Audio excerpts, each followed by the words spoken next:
A millionaire allowed a street boy to bring his mother to dinner at his restaurant when he saw. The glittering lights illuminated the Sign Culinary Crown, a luxurious restaurant nestled in the heart of Chicago. This was the brainchild of Levi Taylor, a talented chef and successful entrepreneur. From the glass-walled office at the back of the restaurant, Levi could observe the entire elegant space with its pristine white tablecloths, gleaming silverware, and an atmosphere of sophistication. Levi, 33, with his neatly trimmed dark hair and sharp eyes, was reviewing a new menu. He ran his finger over the carefully written dish names, each one a culinary work of art. His restaurant wasn't just a dining establishment, it was a symbol of his journey from poverty to success. As Levi stood up and walked out of his office, he couldn't help but feel a surge of pride. Every detail in the restaurant, from the soft lighting to the subtle aroma of the dishes, was the result of years of tireless work and unwavering determination. Levi entered the kitchen, where the sounds of cooking and the fragrant smells of delicious food blended into a culinary symphony. Chefs and sous chefs worked in perfect harmony, each focused intently on their tasks. Levi smiled, remembering the days when he was a 15-year-old boy with a growling stomach, dreaming of standing in a kitchen like this. 18 years ago, Levi was a skinny boy wandering the narrow, bustling streets of his Chicago neighborhood. His parents had died when he was just a year old, leaving him in the care of his grandmother, Nora. She did what she could, but often the money was barely enough for basic necessities, and there were days when the pantry was nearly empty. On one such evening, when dinner had been little more than a thin broth, Levi felt disheartened. Sitting at the table with empty plates before them, he looked at his grandmother and said in a low voice, "Grandma, will it always be like this? Will we always struggle?" His grandmother took his hands in hers, warming them with her gentle touch. "My dear," she began, her gaze fixed on his eyes, "I know it's hard now, but you must believe that things will get better. Life tests us in ways we don't always understand, but it is our effort and our hope that guide us through the tough times. You need to work hard, study and dream. One day you'll see that your efforts were worth it." Inspired by his grandmother's words, Levi began to dedicate more time to his studies, especially cooking, which became his great passion. He spent hours in the kitchen with his grandmother, learning not only how to cook, but also how ingredients could be combined in creative ways to create dishes that were more than the sum of their parts. "And every dish you prepare tells a story, Levi. Never forget that," she instructed as she guided him through family recipes and her own inventions. Wow. These early lessons in the kitchen formed the foundation of Levi's love for cooking. "You are becoming a true chef," his grandmother praised, seeing Levi's progress. She knew that these skills would one day be his salvation, a means to change his life forever. "Remember, cooking can feed more than just the body. It can feed the soul and bring people together," she often said. These words echoed in Levi's mind, a constant reminder that his passion for cooking had the power to transform not only ingredients into dishes, but also his own life.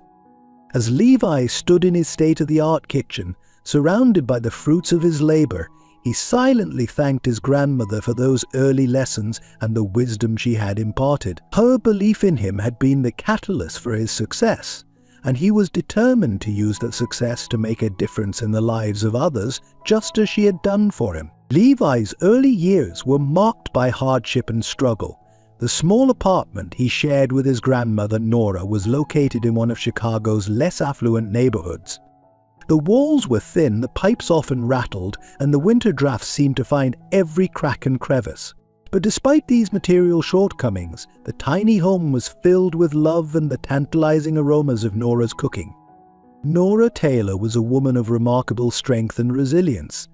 Having lost her daughter and son-in-law in a tragic accident, she took on the responsibility of raising her grandson without hesitation. Her weathered hands, marked by years of hard work, were gentle when they caressed Levi's cheek or guided his small fingers as he learned to chop vegetables. "Levi, my boy," she would say, her eyes twinkling with a mixture of love and determination, "we may not have much, but we have each other, and we have the food we make with our own hands. That's something to be proud of. As Levi grew, he became acutely aware of the financial struggles they faced. There were nights when dinner was nothing more than a watery soup, stretched to its limit to fill their bowls. On those nights, Nora would regale Levi with stories of her youth, of the grand kitchens she had worked in as a young woman, and of the exotic ingredients she had encountered. These tales transported them both, momentarily alleviating the pangs of hunger and the weight of their circumstances.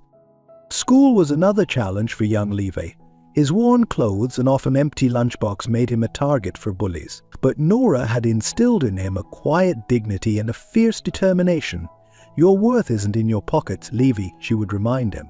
"It's in your heart and your mind. Never let anyone make you feel less than you are." It was during one particularly difficult period, when Nora had fallen ill and couldn't work for several weeks, that Levi's passion for cooking truly ignited. At just 11 years old, he took it upon himself to manage their meager food supplies, stretching ingredients in ways he had seen his grandmother do countless times. One evening, as Nora lay in bed, weak but recovering, Levi surprised her with a meal he had prepared all on his own. It was a simple dish, a vegetable stew with dumplings, but he had poured all his love and worry for his grandmother into its preparation. Nora's eyes filled with tears as she tasted the stew. "Levi," she said, her voice thick with emotion, "you have a gift. This isn't just food, it's love made tangible. Never lose this passion, my boy. It will take you far." From that day forward, Levi threw himself into learning everything he could about cooking. He borrowed cookbooks from the library, watched cooking shows on their old television set, and experimented with whatever ingredients he could get his hands on. Nora, recognizing his talent and dedication, encouraged him every step of the way. As Levi entered his teenage years, their financial situation remained precarious. There were times when paying the rent seemed an insurmountable challenge. It was during one such moment of despair that Nora made a decision that would change both their lives. "Levi," she said one evening, her face etched with both worry and resolve, "I've been offered a job. It's good pay, but it's in another state. We'd have to move." Levi felt a mix of emotions, fear of the unknown, sadness at leaving the only home he'd known, but also a glimmer of hope for a better future. "Will there be a better kitchen?" he asked, trying to find something positive to focus on. Nora laughed, a sound that filled their small apartment with warmth. "Oh, my dear boy, yes, I believe there will be. And more importantly, there will be new opportunities for both of us." The move was hard, saying goodbye to the few friends he had made, packing up the meager possessions that held a wealth of memories. But as they boarded the bus that would take them to their new life, Levi felt a sense of adventure stirring in his heart. Their new home, while still modest, was an improvement. The kitchen, as promised, was indeed better. Levi spent hours exploring its nooks and crannies, imagining the dishes he could create in this space. It was in this new city that Levi's culinary journey truly began to take shape. A local community center offered free cooking classes, and Levi, with Nora's enthusiastic encouragement, signed up immediately. His talent quickly became apparent to his instructors, and soon he was being mentored by local chefs who saw in him a passion that reminded them of their own beginnings. As Levi's skills grew, so did his dreams. He began to imagine owning his own restaurant one day, a place where he could share the love and comfort he had always associated with food. Nora, watching her grandson flourish, felt a deep sense of pride and satisfaction. Despite all the hardships they had faced, she had managed to nurture not just Levi's body, but his spirit and his dreams. "Remember, Levi," she would say, her eyes shining with unshed tears of joy, "every great chef started somewhere. This is your somewhere. Make it count." And Levi, his heart full of love for his grandmother and passion for his craft, was determined to do just that. At the age of 15, Levi's life took another significant turn. His culinary talents had not gone unnoticed in the local community, and word of the young prodigy spread quickly. It was on a crisp autumn morning when Levi first met Penelope Clark, a respected chef and restaurateur in the area. Later, Penelope had heard about Levi from one of the instructors at the community center and decided to see for herself what all the fuss was about. She arrived at the center during one of Levi's classes, quietly observing from the back of the room. Levi, unaware of the scrutiny, was lost in his element. His movements were precise, his focus unwavering as he expertly guided his classmates through the intricacies of preparing a complex French dish. Penelope watched, impressed not just by his technical skills, but by the way he connected with the other students, patiently explaining and encouraging. As the class ended and the other students filed out, Penelope approached Levi.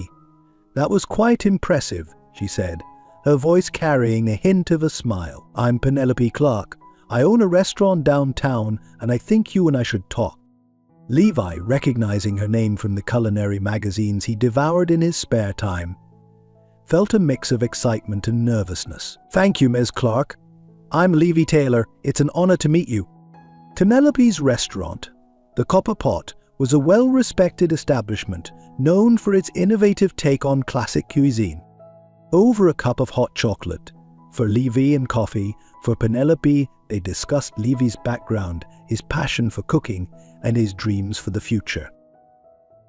"Levi," Penelope said, her eyes serious but kind, "I believe you have real talent. How would you like to work in my kitchen? It won't be easy, you'll start at the bottom, and I'll expect you to work harder than you ever have before. But if you're willing to put in the effort, I think you could have a bright future in this industry." Levi's heart raced at the opportunity. He thought of his grandmother, of all the sacrifices she had made for him. "Ms. Clark, I would be honored. I promise I'll work harder than anyone else in your kitchen." And so began Levi's formal entry into the world of professional cooking. The first few weeks were grueling. Levi started as a dishwasher, spending long hours up to his elbows in suds and scraps. But he approached even this mundane task with enthusiasm, understanding that every role in the kitchen was important. Penelope watched him closely, noting his unflagging energy and his eagerness to learn. She began to give him small tasks beyond dishwashing, chopping vegetables, preparing basic sauces, assisting the line cooks during busy periods. Levi soaked up every bit of knowledge he could. He arrived early each day to watch the prep cooks and stayed late to observe the cleaning and closing procedures. He peppered the other staff with questions, eager to understand every aspect of the restaurant's operations. Penelope's tutelage was strict but fair. She pushed Levi hard, recognizing in him a rare combination of raw talent and unwavering dedication. "Cooking isn't just about following recipes," she would tell him. "It's about understanding flavors, textures, and how they interact. It's about creating experiences for people, not just meals." As months passed, Levi's skills grew exponentially. He moved up from dishwasher to prep cook, then to line cook. His natural talent, honed by Penelope's guidance and his own relentless practice, began to shine. He started to develop his own recipes, infusing classic dishes with unique twists that reflected his personal experiences and creativity. One evening, nearly 2 years after Levi had started at the Copper Pot, Penelope presented him with a challenge. "Tomorrow night," she said, her eyes twinkling with anticipation, "you'll be in charge of creating the special. It's your chance to show me everything you've learned." Levi spent the night brainstorming, drawing inspiration from his grandmother's teachings and the skills he'd acquired under Penelope's tutelage. The next day, he arrived at the restaurant early, his mind buzzing with ideas. The special he created was a testament to his journey, a sophisticated reimagining of the simple vegetable stew he had once made for his grandmother. The dish was a hit, earning praise from both the regular patrons and a notable food critic who happened to be dining that night. Penelope, watching the positive reactions, felt a surge of pride. She called Levi into her office after the service. "You've come a long way, Levi," she said, her voice warm with approval. "I think it's time we start talking about your future in this industry." Over the next few years, Penelope became more than just a boss to Levi. She was a mentor, a friend, and in many ways, a second mother. She guided him through the intricacies of menu planning, restaurant management, and the fine art of balancing creativity with practicality in the kitchen. Levi, for his part, continued to excel. He won several local cooking competitions, further cementing his reputation as a rising star in the culinary world. His innovative dishes became a draw for the copper pot, attracting food enthusiasts from across the city. But more than just technical skills, Penelope instilled in Levi a deep respect for the art of cooking and the responsibility that came with it. "Remember, Levi," she would say, "when people come to eat at our restaurant, they're not just looking for food. They're looking for comfort, for excitement, for memories. Every dish we serve is an opportunity to create something meaningful."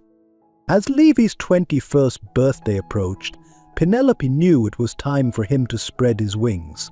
"You've outgrown this kitchen, Levi," she told him one evening after closing. "You have the talent and the drive to go far in this industry. I think it's time for you to explore other kitchens, other cities even. Learn from different chefs, experience different cuisines. It's the only way you'll truly grow as a chef."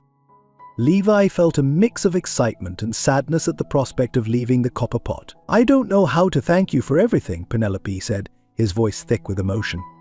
Penelope smiled, her eyes glistening. "You thank me by going out there and becoming the best chef you can be. And someday, when you have your own restaurant, you'll pass on what you've learned to another young chef. That's how we keep this beautiful cycle of culinary art alive."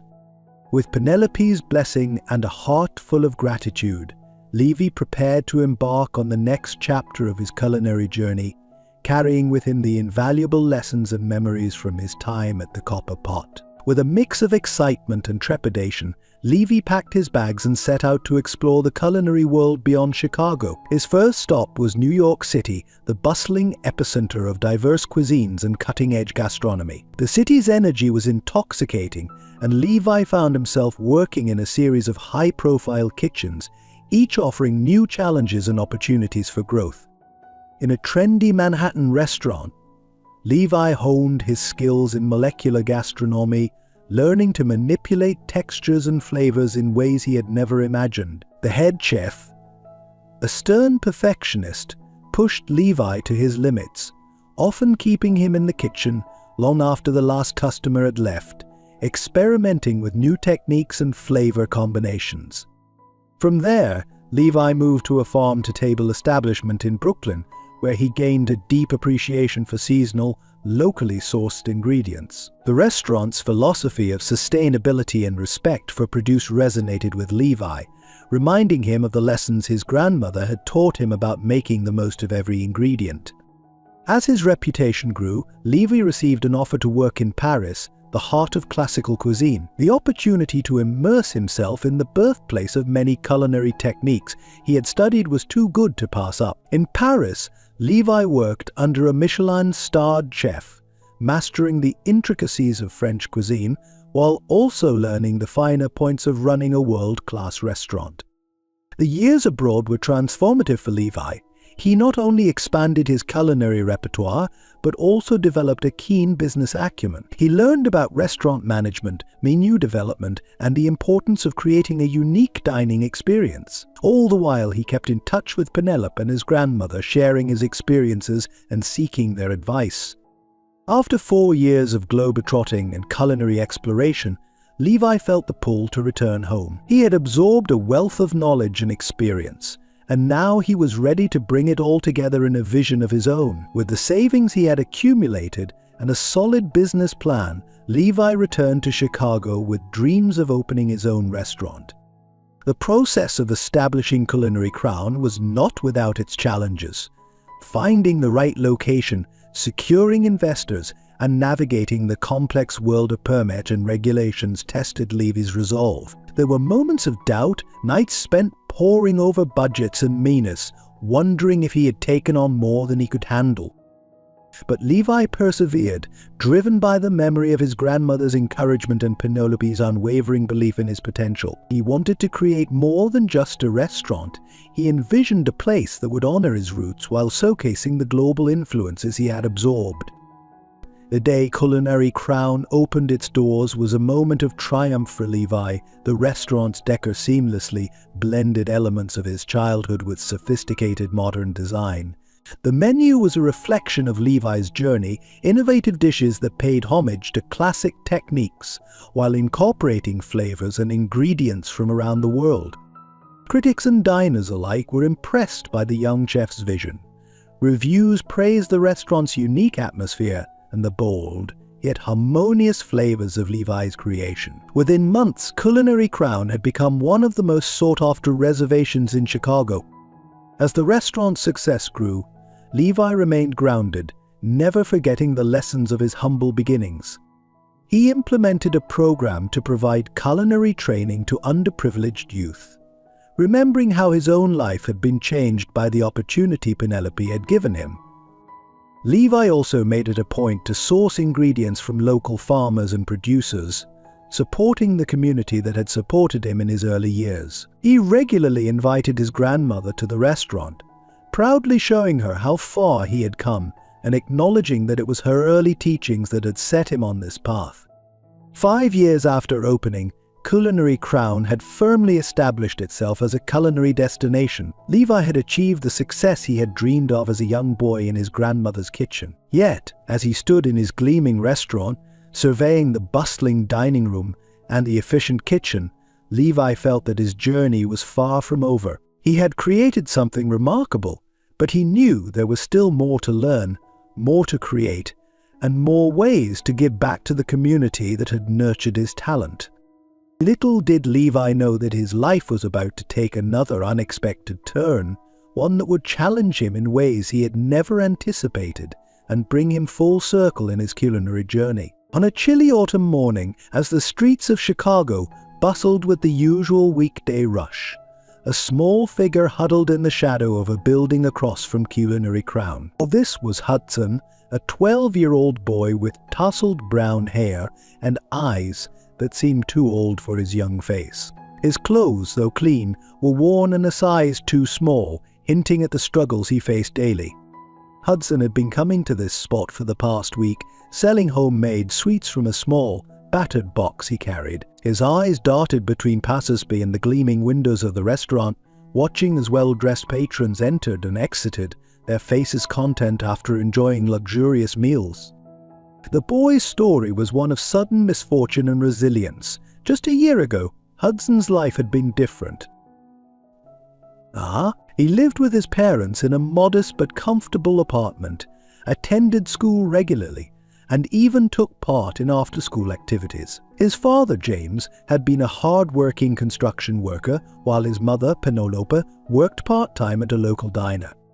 Everything changed when James was involved in a severe accident at a construction site. The injuries he sustained were catastrophic, leaving him unable to work and requiring constant care. The medical bills quickly mounted, draining the family's savings. Despite Penelope's best efforts to keep them afloat, working extra shifts and taking on additional jobs, they found themselves spiraling into poverty.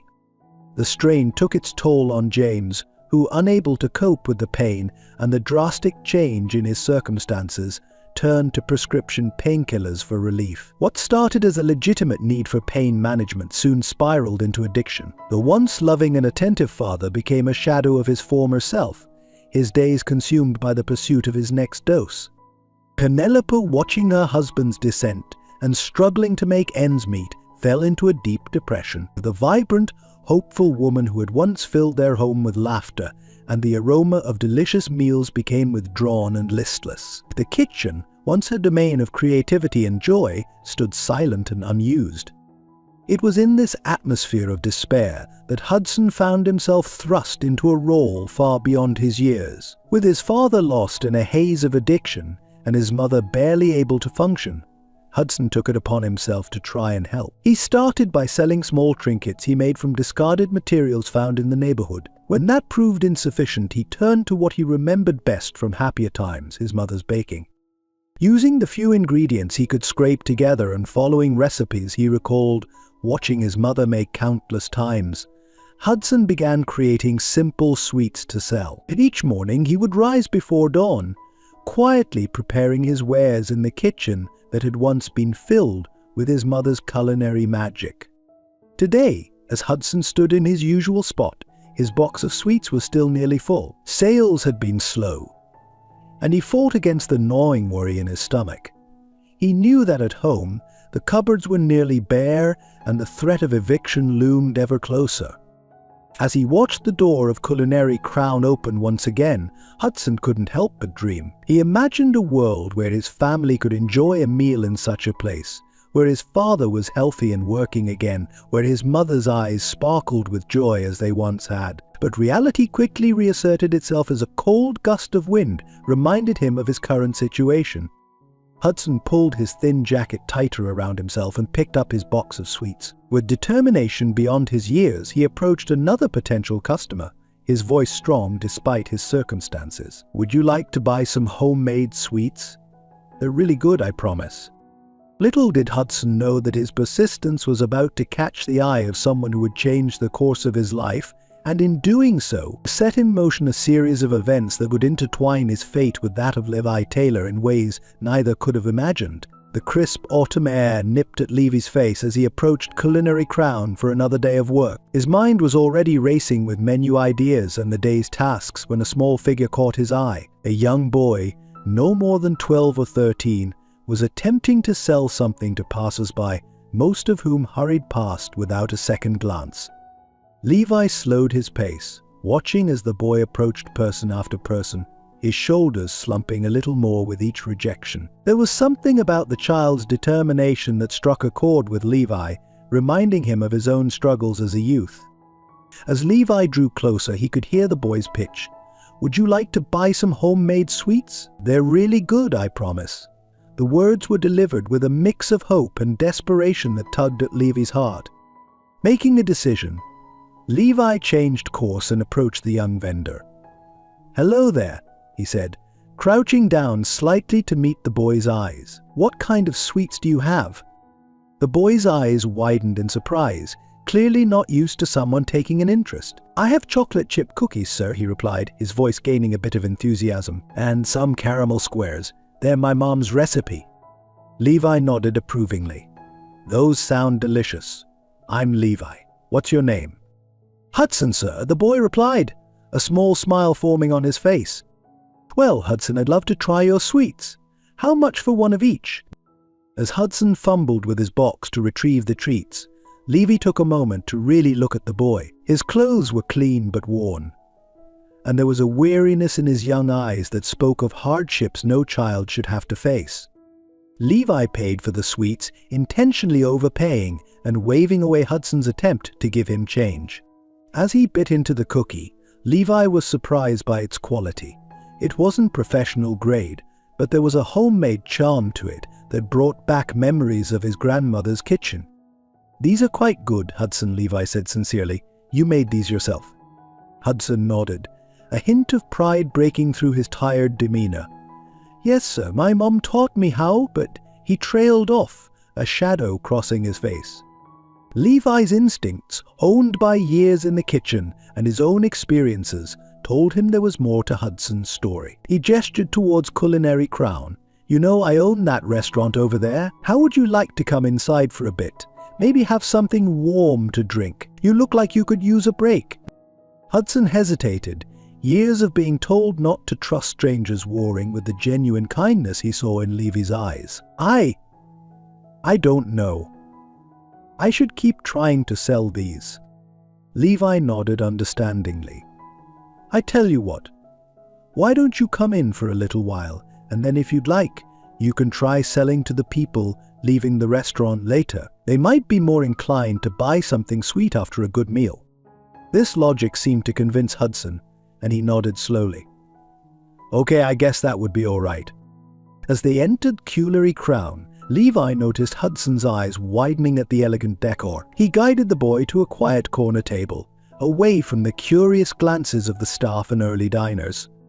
"Hot chocolate," Levi offered, and at Hudson's nod he signaled to one of the waitstaff, "And bring a plate of the breakfast pastries as well, please."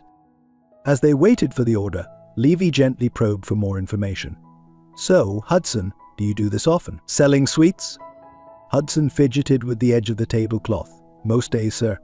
After school and on weekends." "And your parents?" "They're okay with this." A flicker of pain crossed Hudson's face. "My dad, he's sick, And my mom, she tries, but it's hard for her. I just want to help." Levi's heart ached at the boy's words, recognizing the weight of responsibility that Hudson carried. It reminded him all too clearly of his own childhood struggles. Their conversation was interrupted by the arrival of the hot chocolate and pastries. Levi watched as Hudson took a tentative sip, a look of pure delight crossing his face at the rich, creamy taste. As Hudson ate, Levi found himself growing increasingly concerned about the boy's situation. He knew all too well how quickly things could spiral out of control for a family facing hardships. "Hudson," Levi said gently, "I'd like to help if I can. Would it be all right if I spoke with your mother sometime?" Hudson looked up, a mix of hope and wariness in his eyes. You want to help us?"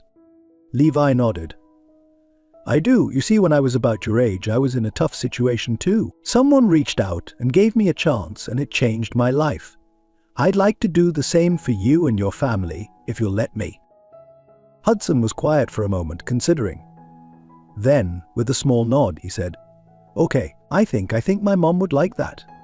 As they finished their impromptu breakfast, Levi felt a sense of purpose he hadn't experienced in years. He didn't know exactly how yet, but he was determined to help this young boy and his family. Little did he know that this decision would lead to a reunion that would shake the foundations of his carefully built world.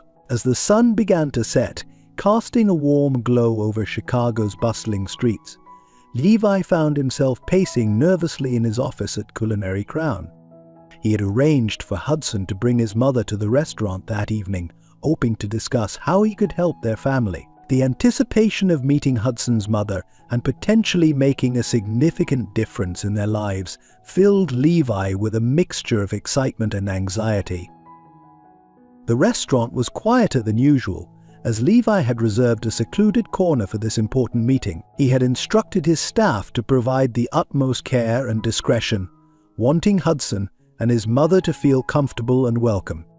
As the clock struck 7, Levi's attention was drawn to the restaurant's entrance. He saw Hudson first, the boy's face a mixture of nervousness and hope, and then, as if in slow motion, a figure emerged behind him, a woman Levi hadn't seen in years, yet would recognize anywhere.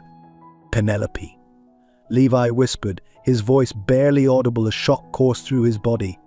Indeed, it was Penelope Clark, his former mentor, the woman who had shaped his culinary career and in many ways his life. But this Penelope was a far cry from the confident, vibrant chef he remembered. She looked frail, her once bright eyes dulled by exhaustion and worry. Her clothes, like Hudson's, were clean but worn, hanging loosely on a thin frame. For a moment, Levi stood frozen, his mind struggling to reconcile the Penelope of his memories with the woman before him. Then, as if pulled by an invisible force, he moved towards them. "Penelope," he said again, louder this time, his voice thick with emotion. "Is it really you?" Penelope's eyes widened in recognition, a mix of surprise, joy, and shame flashing across her face. "Levi? Levi Taylor?" she breathed, her voice barely above a whisper. Hudson looked between them, confusion evident on his young face. You know each other?" he asked, his voice small and uncertain. Levi nodded, still unable to take his eyes off Penelope. "Yes, Hudson.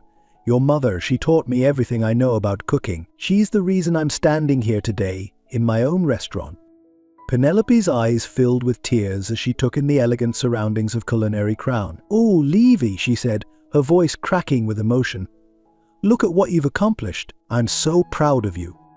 The moment was interrupted by a gentle cough from one of the waitstaff. Levi snapped back to the present, suddenly aware that they were still standing in the entrance. "Please," he said, gesturing towards the reserved table, "let's sit down. We have so much to talk about." As they settled into their seats, an awkward silence fell over the table. Levi's mind raced with questions, but he struggled to find the right words. It was Hudson who finally broke the silence. "Mr. Levi," he began hesitantly, "you said you wanted to help us. Does that offer still stand, even though you know my mom?" Levi's heart clenched at the worry in the boy's voice. "Of course it does, Hudson," he assured him. "In fact, knowing your mother only makes me want to help more." He turned to Penelope, his eyes full of concern. "Penelope, what happened?" The last I heard, you were running the copper pot. How did you end up in this situation?" Penelope's shoulders sagged as if the weight of her story was a physical burden. "It's a long and not very pleasant tale, Levi," she said softly. "Are you sure you want to hear it?" Levi reached across the table, gently taking Penelope's hand in his. "I do. Please tell me everything." And so, as the evening wore on and plates of exquisitely prepared food sat largely untouched before them, Penelope recounted the series of events that had led to her current circumstances. She spoke of meeting Hudson's father, James, and falling deeply in love, of how his charm and dreams had swept her off her feet, convincing her to leave Chicago and the copper pot behind. "I thought I was embarking on a great adventure," Penelope said, her eyes distant with memory. "James had such grand plans for us. We were going to open our own restaurant, start a family. For a while, it seemed like everything was falling into place. But then came the accident that left James unable to work." Penelope described the mounting medical bills, the strain of caring for James while trying to keep their dreams alive. She spoke of James's descent into addiction, her voice breaking as she recounted how the man she loved disappeared into a haze of painkillers and despair. "I tried to hold everything together," Penelope said, wiping away a tear. "I picked up extra shifts, took on catering jobs, but it wasn't enough. The bills kept piling up, and James," she trailed off, glancing at Hudson, who was listening with a maturity beyond his years. Levi listened, his heart breaking for the woman who had once been so strong, so full of life.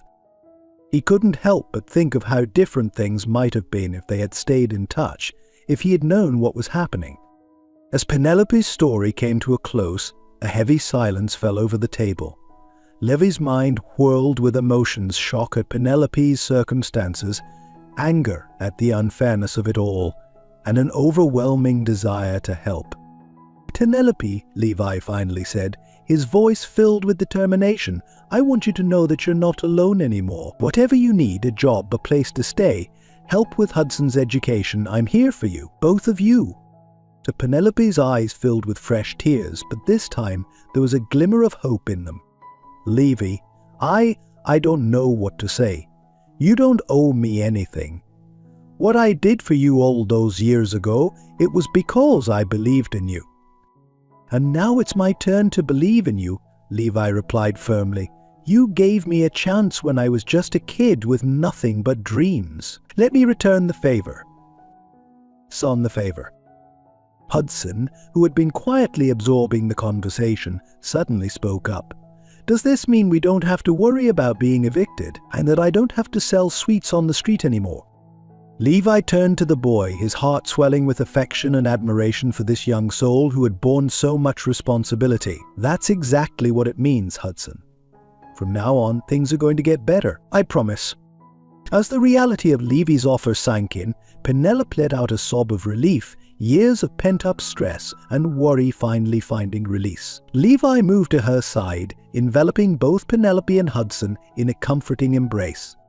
In that moment, surrounded by the warm glow of Culinary Crown, a new chapter began for all three of them. Levi knew that the road ahead would not be easy, that there would be challenges to overcome and wounds to heal. But he was determined to help Penelope and Hudson rebuild their lives, just as Penelope had once helped him build his.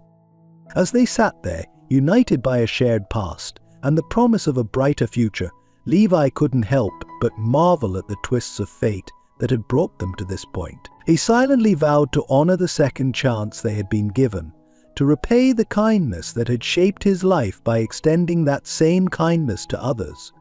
The reunion of mentor and student, now in reversed roles, marked the beginning of a journey that would challenge them all, test the bounds of forgiveness and resilience, and ultimately redefine the meaning of family. In the days following their emotional reunion at Culinary Crown, Levi arranged for Penelope and Hudson to move into a comfortable apartment near the restaurant. As they settled into their new surroundings, Penelope found herself grappling with a mix of gratitude for Levi's generosity and shame at the circumstances that had led her to this point. One evening, after Hudson had gone to bed, Penelope sat with Levi in the small but cozy living room of their new home. The weight of her past hung heavily in the air, and she knew it was time to share the full story of her descent from successful chef to struggling single mother. It all started about 7 years ago, Penelope began, her voice soft and tinged with regret. I was at the height of my career. The Copper Pot was thriving, and I had just been featured in a national culinary magazine. That's when I met James. Levi listened intently as Penelope described James, a charming, ambitious man who had swept into her life like a whirlwind. He was a real estate developer with dreams of creating a chain of high-end restaurants across the country. He talked about combining my culinary expertise with his business acumen, Penelope continued. It seemed like the perfect partnership both professionally and personally. I was so caught up in the excitement of it all that I ignored the red flags. Those red flags, as Penelope now recognized, included James's tendency to make grandiose promises and his cavalier attitude towards financial risks. But blinded by love and the allure of a new adventure, she had agreed to sell the Copper Pot and move with him to a new city to start their venture. The first year was wonderful, Penelope said, a faint smile playing on her lips as she remembered happier times. We got married, and I became pregnant with Hudson. James was attentive and loving, and our plans for the restaurant were coming together. I thought I had it all. But their dream began to unravel even before it fully took shape. The location James had chosen for their restaurant fell through, and their initial investors pulled out. Stress began to creep into their relationship, exacerbated by the challenges of new parenthood. James became increasingly frustrated, Penelope recalled, her voice tightening. He started taking bigger risks, borrowing money from questionable sources. I tried to rein him in, but he accused me of not believing in him, of not supporting his vision. The turning point came when Hudson was just over a year old. James had been working long hours on a construction site, trying to secure a new location for their restaurant. It was there that tragedy struck. I got the call in the middle of the night, Penelope said, her eyes clouding with the memory. James had fallen from scaffolding. The doctors said he was lucky to be alive, but the damage to his spine was severe. The accident changed everything. James's dreams of entrepreneurship were shattered along with his body. The medical bills began to pile up, and the debts James had accrued in pursuit of their restaurant venture came due. I tried to hold everything together, Penelope continued, her voice barely above a whisper. I took any job I could find, line cook, caterer, even waitressing. But it was never enough, and James, he changed. The pain of his injuries and the bitterness of his dashed dreams led James down a dark path. What began as a legitimate need for pain management quickly spiraled into addiction. At first I didn't want to see it, Penelope admitted, shame coloring her words. I made excuses for his mood swings, for the way the prescriptions seemed to disappear faster and faster. I told myself he just needed time to adjust, to heal. But as months turned into years, the reality of their situation became impossible to ignore. James's addiction consumed him, transforming the man she loved into someone she barely recognized. There were moments of clarity, Penelope said, tears welling in her eyes. Times when the James the first fell in love with would shine through. And he'd promised to get help, to be the husband and father we needed. But those moments never lasted. The cycle of hope and disappointment took its toll on Penelope. She described the constant stress of trying to make ends meet while caring for both Hudson and James, the shame of having to ask friends for loans, of watching her culinary skills be reduced to flipping burgers in a diner. The worst part, Penelope said, her voice cracking, was watching Hudson grow up in that environment. He was such a bright, loving child, but I could see the toll it was taking on him. The confusion in his eyes when James would have one of his outbursts, the way he'd try to comfort me when I thought he was asleep. As their financial situation worsened, they were forced to move to increasingly run-down neighborhoods. Penelope's world shrank, her dreams of culinary greatness replaced by the day-to-day struggle for survival. I lost touch with everyone from my old life, she admitted, partly because I was so busy just trying to keep us afloat, but also because I was ashamed. I couldn't bear the thought of anyone from the culinary world seeing what had become of me. The final straw came when James's addiction led him to steal money that Penelope had painstakingly saved for Hudson's school supplies. The confrontation that followed was ugly, with James lashing out verbally and physically. "I knew then that I had to get Hudson out of there," Penelope said, her voice gaining strength for the first time in her narrative. "It wasn't safe anymore, and I couldn't let my son grow up thinking that was normal." With nothing but a small suitcase of clothes and the last of their savings, Penelope took Hudson and left in the middle of the night, and made their way back to Chicago, the only place Penelope could think of where they might be able to start over. But starting over was harder than I imagined, Penelope concluded, the weariness evident in her voice. "My skills were rusty, my confidence shattered, and the culinary world moves fast. No one was interested in hiring a chef who'd been out of the game for years." As Penelope's story came to an end, a heavy silence fell over the room. Levi sat stunned, trying to process the magnitude of what Penelope had endured. The strong, confident woman who had mentored him had been brought low by circumstances beyond her control, yet had found the strength to protect her son and seek a better life. "Penelope," Levi finally said, his voice thick with emotion, "I can't even begin to imagine what you've been through, but I want you to know something." He leaned forward, making sure to meet her eyes. "Your strength, your resilience, that's the Penelope Clark I remember. The woman who taught me that no matter how hard things get, you never give up."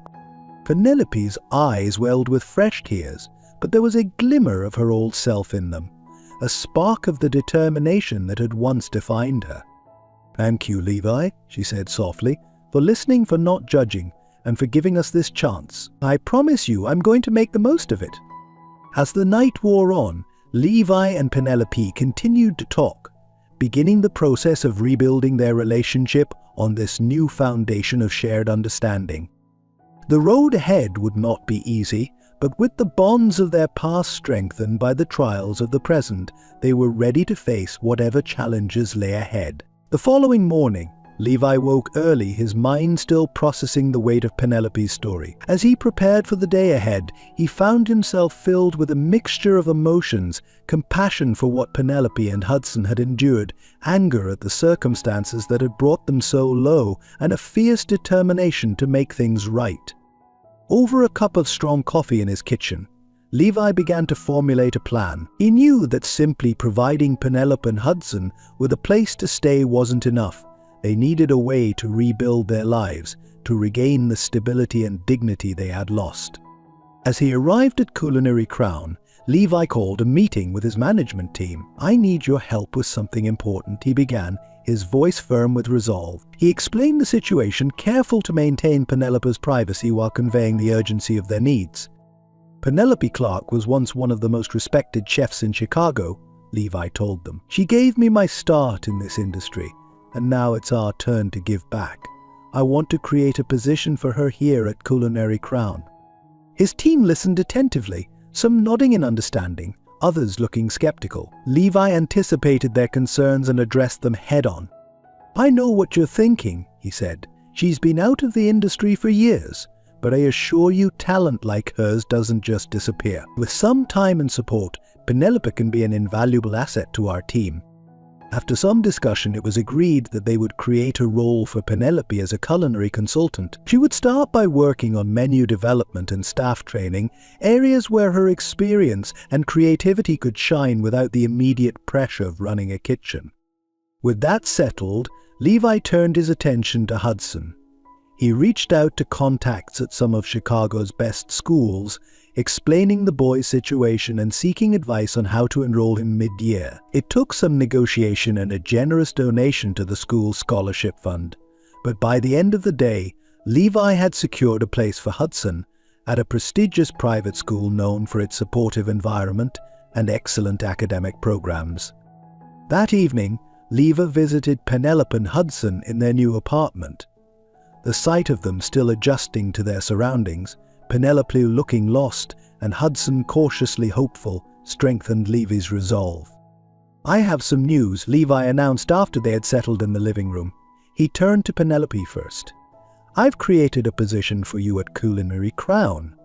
It's a consulting role focusing on menu development and staff training.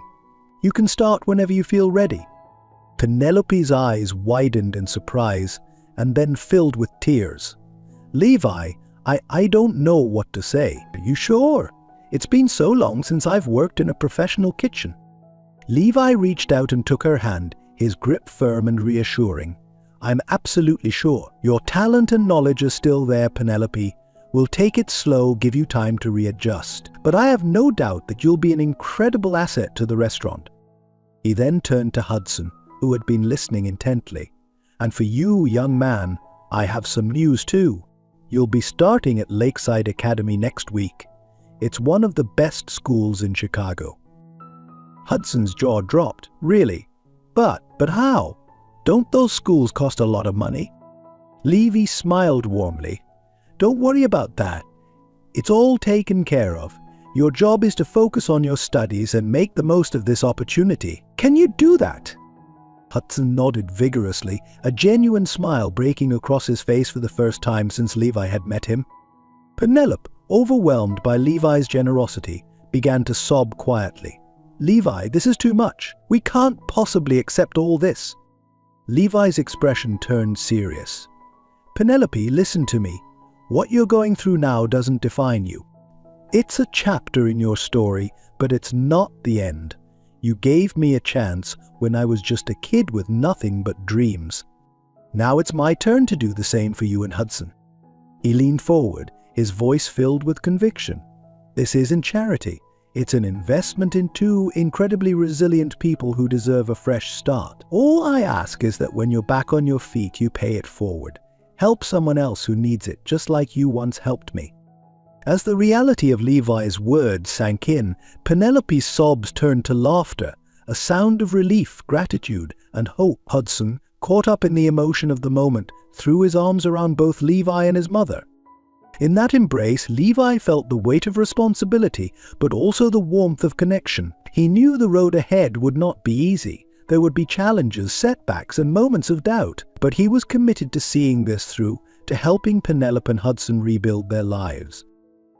As he left their apartment that night, Levi felt a sense of purpose he hadn't experienced in years. He had achieved his dreams of culinary success, but now he was embarking on something even more meaningful, the chance to transform lives, just as his own had once been transformed. The following weeks were a whirlwind of activity as Levi's plans for Penelope and Hudson's new life began to take shape. However, the transition was not without its challenges, and it quickly became apparent that the road to recovery would be longer and more complex than any of them had initially anticipated. For Penelope, the first hurdle was addressing her health issues. Years of stress, poor nutrition, and neglect had taken their toll, and Levi insisted on a full medical checkup before she started work at Culinary Crown. The results were sobering. Penelope was severely anemic, showed signs of early-stage osteoporosis, and was diagnosed with clinical depression. "We need to get you healthy before you can even think about stepping into a kitchen," Levi said gently as they sat in the doctor's office reviewing the results. Penelope nodded, her face a mixture of shame and resignation.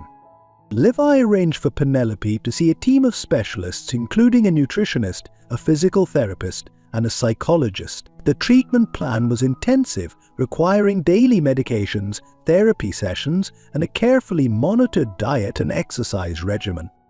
At first, Penelope resisted, feeling overwhelmed by the scope of her health issues. "Maybe this is a mistake, Levi," she said one evening, her voice trembling. "I'm broken. Maybe I can't be fixed." Levi's response was firm but compassionate. "You're not broken, Penelope. You're healing, and healing takes time. We're in this together, remember." Slowly, with Levi's constant encouragement and Hudson's unwavering support, Penelope began to embrace her treatment. Each small improvement, a good night's sleep, a meal eaten without anxiety, a therapy session that left her feeling lighter, became a victory to be celebrated. Meanwhile, Hudson faced his own set of challenges as he prepared to start at Lakeside Academy. The stark contrast between his new school and his previous educational experiences was daunting. The curriculum was more advanced, the expectations higher, and the social dynamics entirely foreign to him. The day before Hudson was due to start, Levy found him sitting alone in the apartment, staring blankly at his new school uniform. "What's on your mind, buddy?" Levi asked, sitting down next to him. Hudson's voice was small when he replied, "What if I'm not smart enough? What if the other kids make fun of me because I'm different?" Levy's heart ached at the vulnerability in Hudson's words. He put an arm around the boy's shoulders. "Hudson, listen to me. You are incredibly smart. You've faced challenges that most of those kids couldn't even imagine. That resilience, that strength, that's your superpower." Encouraged by Levi's words, Hudson started school with a mixture of trepidation and excitement. The first few weeks were tough. He struggled to keep up with the coursework, particularly in math and science, where his previous schooling had significant gaps. Levi hired a tutor to work with Hudson after school and on weekends, helping him catch up. He also reached out to Hudson's teachers, explaining the boy's background and asking for their patience and support. One evening, about a month into the school year, Hudson came home with tears in his eyes. "I failed my math test," he confessed, his voice choked with disappointment. "Maybe I'm just not cut out for this school." Penelope, who had been having a good day, rose to the occasion. She sat with Hudson at the kitchen table, going over the test questions one by one. "You know," she said, a spark of her old self shining through, "math is a lot like cooking. It's all about following the recipe and understanding how different ingredients, or in this case numbers, work together." From that day on, Penelope began to take a more active role in Hudson's education, her own recovery seemingly accelerated by the need to be there for her son. She worked with the tutor to develop math problems related to cooking and restaurant management, making the abstract concepts more concrete for Hudson. As weeks turned into months, both Penelope and Hudson began to show signs of progress. Penelope's health improved steadily, her eyes regaining some of their old spark. She started joining Levi at Culinary Crown for short periods, familiarizing herself with the kitchen and the staff. Hudson's grades began to improve, and he even made a few friends at school. One day he came home bursting with excitement. "Mom, Levi, I got an A on my science project," he announced, waving the paper proudly. The project had been about the chemistry of cooking, combining his newfound academic knowledge with his family's culinary background. Levi, watching this transformation, felt a deep sense of satisfaction. But he also knew that there were still challenges ahead. Penelope, while improving, still had days when the weight of her past threatened to overwhelm her. And Hudson, despite his progress, sometimes struggled with feelings of inadequacy and fear of failure. One evening as they all sat around the dinner table, a nightly ritual that Levi had instituted to provide stability and togetherness, Penelope suddenly put down her fork and looked at Levi with tears in her eyes. "I don't know if I've said this enough," she began, her voice thick with emotion, "but thank you, Levi, for believing in us when we couldn't believe in ourselves, for giving us this chance." Levi reached out and squeezed her hand. "You don't have to thank me, Penelope. Seeing you both grow and overcome these challenges, that's all the thanks I need." Hudson, watching this exchange, added his own thoughts. "Yeah, thanks, Levi. You're like the dad I never really had." A lump formed in Levy's throat at Hudson's words. He hadn't expected to form such a deep bond with the boy, but somewhere along the way, Hudson had found a place in his heart. As they continued their meal, talking and laughing together, Levy realized that in helping Penelope and Hudson, he had gained something precious too, a sense of family and purpose that went beyond his success in the culinary world. The road ahead was still long, with many challenges yet to face. But as Levy looked at Penelope and Hudson, he felt confident that together they could overcome whatever obstacles lay in their path. The healing had begun, and with it, the promise of a brighter future for all of them. As Penelope's health improved and Hudson settled into his new school routine, the time came for her to take her first steps back into the professional culinary world. Levi had prepared the staff at Culinary Crown for Penelope's arrival, emphasizing her expertise and the valuable contributions she could make to the restaurant. However, the reality of reintegrating into a high-pressure kitchen environment proved more challenging than anyone had anticipated. On her first day, Penelope arrived at Culinary Crown an hour early, her hands shaking slightly as she tied on her apron. Levi met her at the employee entrance, offering a reassuring smile. "Ready?" he asked gently. Penelope took a deep breath, squaring her shoulders. "As I'll ever be," she replied, a mix of determination and anxiety in her voice. As they entered the kitchen, the bustling energy hit Penelope like a wave. The clanging of pots, the sizzle of pans, the rapid-fire communication between chefs, it was all at once familiar and overwhelming. For a moment she froze, doubt clouding her features. Levi, noticing her hesitation, placed a hand on her shoulder. "Take it slow," he murmured. "Remember, you're here as a consultant. Observe, offer suggestions when you're comfortable. There's no pressure." Penelope nodded, grateful for his understanding. She spent that first day watching the kitchen operations, making mental notes but rarely intervening. The staff, while polite, seemed unsure how to interact with her. Some of the younger chefs whispered among themselves, clearly wondering about this new addition to their team. As the days passed, Penelope gradually began to find her footing. She started offering suggestions on menu items, drawing from a vast experience to propose innovative twists on classic dishes. Some of her ideas were well received, particularly by Levi, who recognized the spark of creativity that had made Penelope such a formidable chef in her prime. However, not everyone was as welcoming. Marcus, the head chef who had been running the kitchen since Culinary Crown's opening, began to view Penelope's presence as a threat. He had worked hard to establish his authority in the kitchen, and Penelope's arrival and Leva's clear respect for her opinions made him feel undermined. One afternoon, as Penelope was discussing a new appetizer idea with one of the line cooks, Marcus intervened. "We don't have time for experiments," he snapped. "We have a full house tonight, and we need to stick to the established menu." Penelope, taken aback by his tone, tried to explain.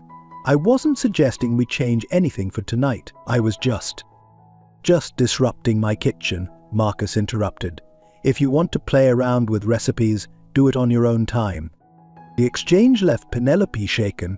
She retreated to the small office Levi had set up for her, fighting back tears of frustration and self-doubt. When Levi found her there an hour later, she was ready to quit. "Maybe this was a mistake," she said, her voice trembling. "I'm out of practice, out of touch. I'm just getting in the way." Levi listened patiently, then shook his head. "No, Penelope, you belong here. Your ideas are brilliant, and this kitchen needs your expertise. Give it time." Despite Leva's encouragement, tensions continued to simmer. Marcus, feeling threatened, began to subtly undermine Penelope's suggestions. He would implement her ideas but alter them, just enough to claim them as his own. Other staff members, sensing the conflict, began to take sides. The situation came to a head during a particularly busy Saturday night service. Penelope had suggested a new plating technique for the restaurant's signature dish, which Levi had enthusiastically approved. As orders flooded in, Marcus reverted to the old plating style without informing Penelope. When Penelope noticed, she confronted Marcus in the middle of the kitchen. "Why aren't you using the new plating?" she demanded. Marcus, stress and resentment boiling over, lashed out. "Because this is my kitchen and I make the decisions here. Your glory days are over, Penelope. Why don't you just accept that and stop trying to relive the past?" The kitchen fell silent, all eyes on Penelope. For a moment, she stood frozen, Marcus's words cutting deep into her insecurities. Then, to everyone's surprise, she straightened up, her eyes flashing with a fire that had long been dormant. "You're right about one thing, Marcus," she said, her voice low but clear. "My glory days in the kitchen might be behind me, but that doesn't mean I don't have value to offer. I've forgotten more about cooking than you've ever known." She turned to address the entire kitchen staff. "I know I'm new here, or rather, I'm old and new at the same time. I know some of you wonder why I'm here. The truth is, I'm still figuring that out myself. But I do know this: cooking isn't just about following recipes or sticking to what's safe. It's about passion, creativity, and constantly pushing yourself to be better." Penelope picked up a knife, her movements sure and confident for the first time since she'd returned to the kitchen. Now, who wants to learn how to elevate this dish from good to unforgettable? The kitchen remained silent for a beat, then one of the younger chefs stepped forward. "I do," she said simply. Gradually, others joined her, forming a circle around Penelope as she began to demonstrate her technique. Marcus, realizing he was losing his audience, stormed out of the kitchen. Levi, who had witnessed the entire exchange from the doorway, let him go. He knew he would need to address the situation, but for now, he wanted to let Penelope have this moment. As he watched her guide the staff through her process, Levi saw glimpses of the Penelope he remembered, confident, passionate, and utterly in her element. The staff, initially skeptical, began to engage enthusiastically, asking questions and offering their own insights. By the end of the night, the energy in the kitchen had shifted. The new plating technique had been a hit with customers, and even some of Marcus's staunchest supporters had to admit that Penelope's approach had improved the dish. As the last of the staff filed out, Penelope approached Levi, exhaustion and exhilaration warring on her face. "I'm sorry about the scene with Marcus," she began, but Levi held up a hand to stop her. "Don't apologize," he said firmly. "What you did tonight, that's exactly why I wanted you here, Penelope. You didn't just teach them a technique, you reminded them what it means to be passionate about cooking." Penelope smiled, a genuine, confident smile that Levi hadn't seen since her return. "It felt good," she admitted. "For the first time in years, I felt like me." Levi nodded, squeezing her shoulder gently. "This is just the beginning, Penelope. There will be more challenges, more conflicts. But tonight proved that you still have so much to offer. Are you ready to really dive in?"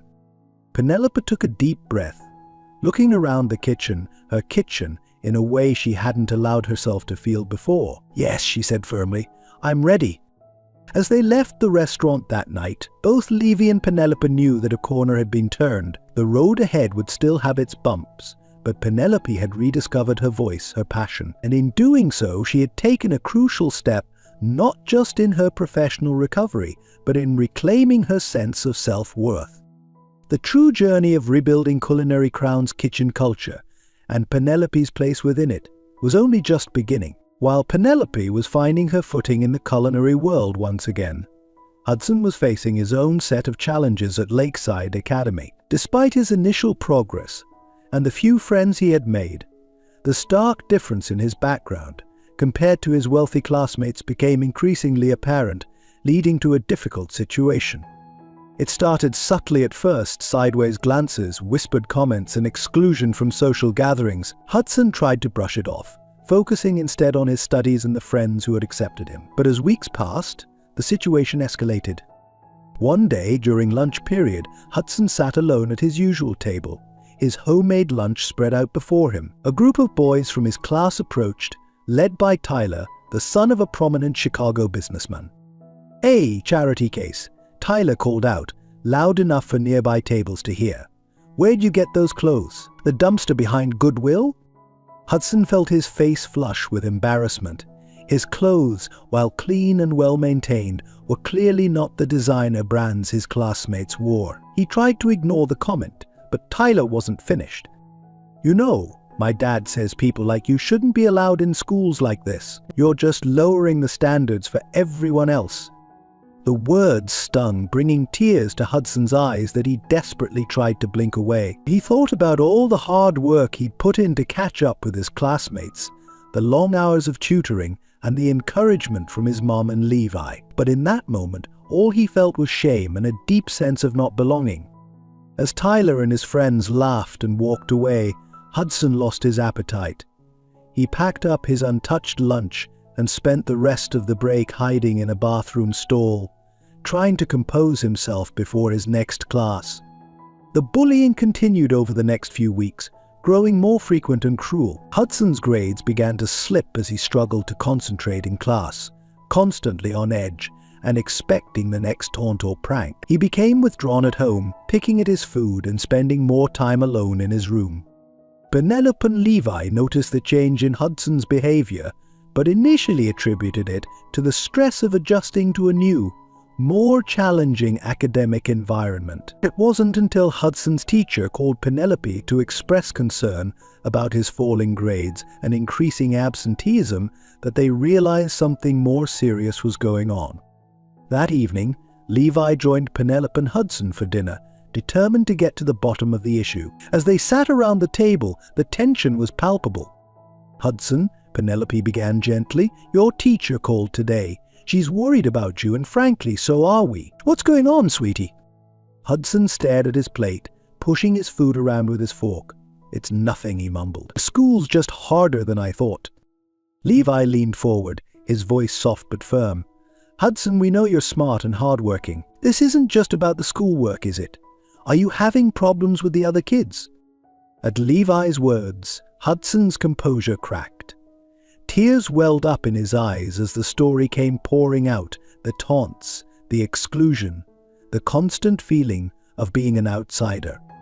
"They say I don't belong there," Hudson choked out between sobs. "That I'm just a charity case lowering the standards. Maybe they're right. Maybe I should just go back to my old school." Penelope rushed to embrace her son, her own eyes filling with tears.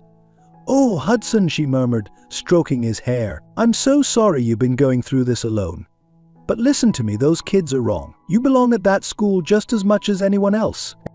Levi, his jaw clenched with anger at what Hudson had endured, joined the embrace. "Your mom's right, buddy. You've earned your place at Lakeside through hard work and determination. I don't let anyone tell you differently." As Hudson's sobs subsided, Levi and Penelope exchanged a look of silent communication. They knew they needed to address this situation head-on, not only for Hudson's sake, but to ensure that other students wouldn't face similar treatment. "Tomorrow," Levi said decisively, "we're going to speak with the principal. This bullying stops now." Hudson looked up, a mix of hope and fear in his eyes. "But what if it makes things worse? What if they hate me even more for telling?" Penelope cupped her son's face in her hands. "Hudson, standing up against injustice is never the wrong choice. He'll be right there with you, every step of the way." As they continued to talk late into the night, making plans and offering reassurances, Hudson felt a weight lifting from his shoulders. For the first time in weeks, he allowed himself to believe that things could get better. The road ahead would not be easy. Confronting the bullies and changing the school culture would be a challenge. But as Hudson looked at his mother and Levi, he knew he wasn't facing this alone anymore. With their support, he found the courage to face another day at Lakeside Academy, determined to prove that he did, indeed, belong. As Penelope and Hudson began to overcome their immediate challenges, a shadow from the past loomed on the horizon, threatening to unravel the fragile stability they had achieved. It began with an unmarked envelope delivered to Culinary Crown, addressed simply to Penelope Clark. Levi, who had been sorting through the day's mail, felt a sense of unease as he handed the envelope to Penelope. She opened it with trembling hands, her face paling as she read its contents. "Penelope," Levi asked, concern evident in his voice, "what is it?" She looked up, her eyes wide with fear. It's about James, my ex-husband. There's more to his story than I told you."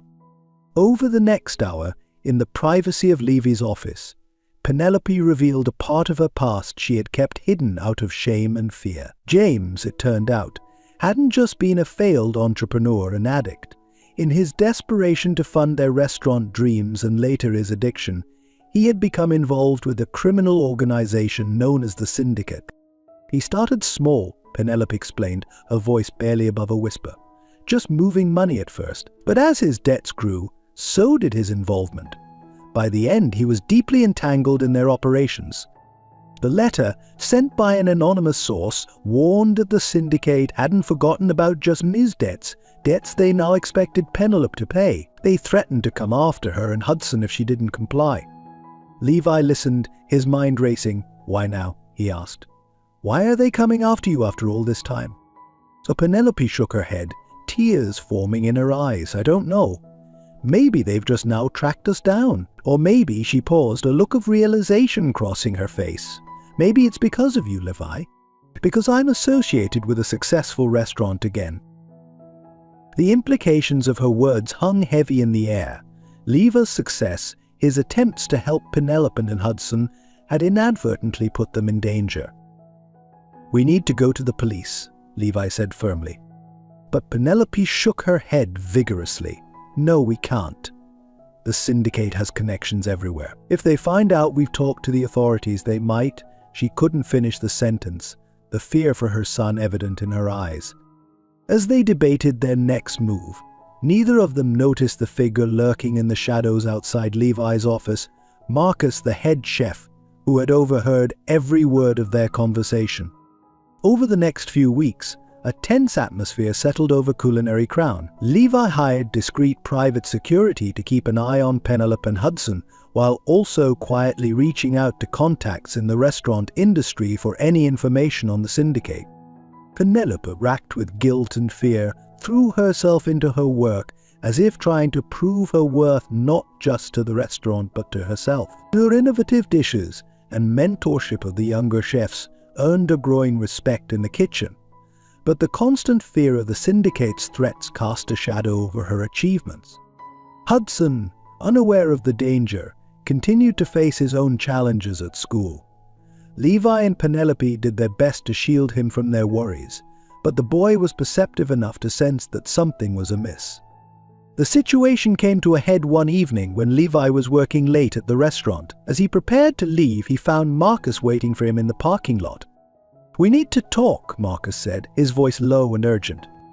Levi, wary of Marcus's recent behavior, nodded cautiously. "What about?" Marcus looked around nervously before speaking. "It's about Penelope and the syndicate. I overheard your conversation, and I think I might be able to help." Levi's eyes narrowed. "What do you mean?" Marcus took a deep breath. "Before I came to work for you, I had some connections. People who might know how to deal with organizations like the syndicate." The implications of Marcus's words were clear. Levi felt a mix of anger at the invasion of privacy and cautious hope at the possibility of a solution. "Why would you help?" he asked.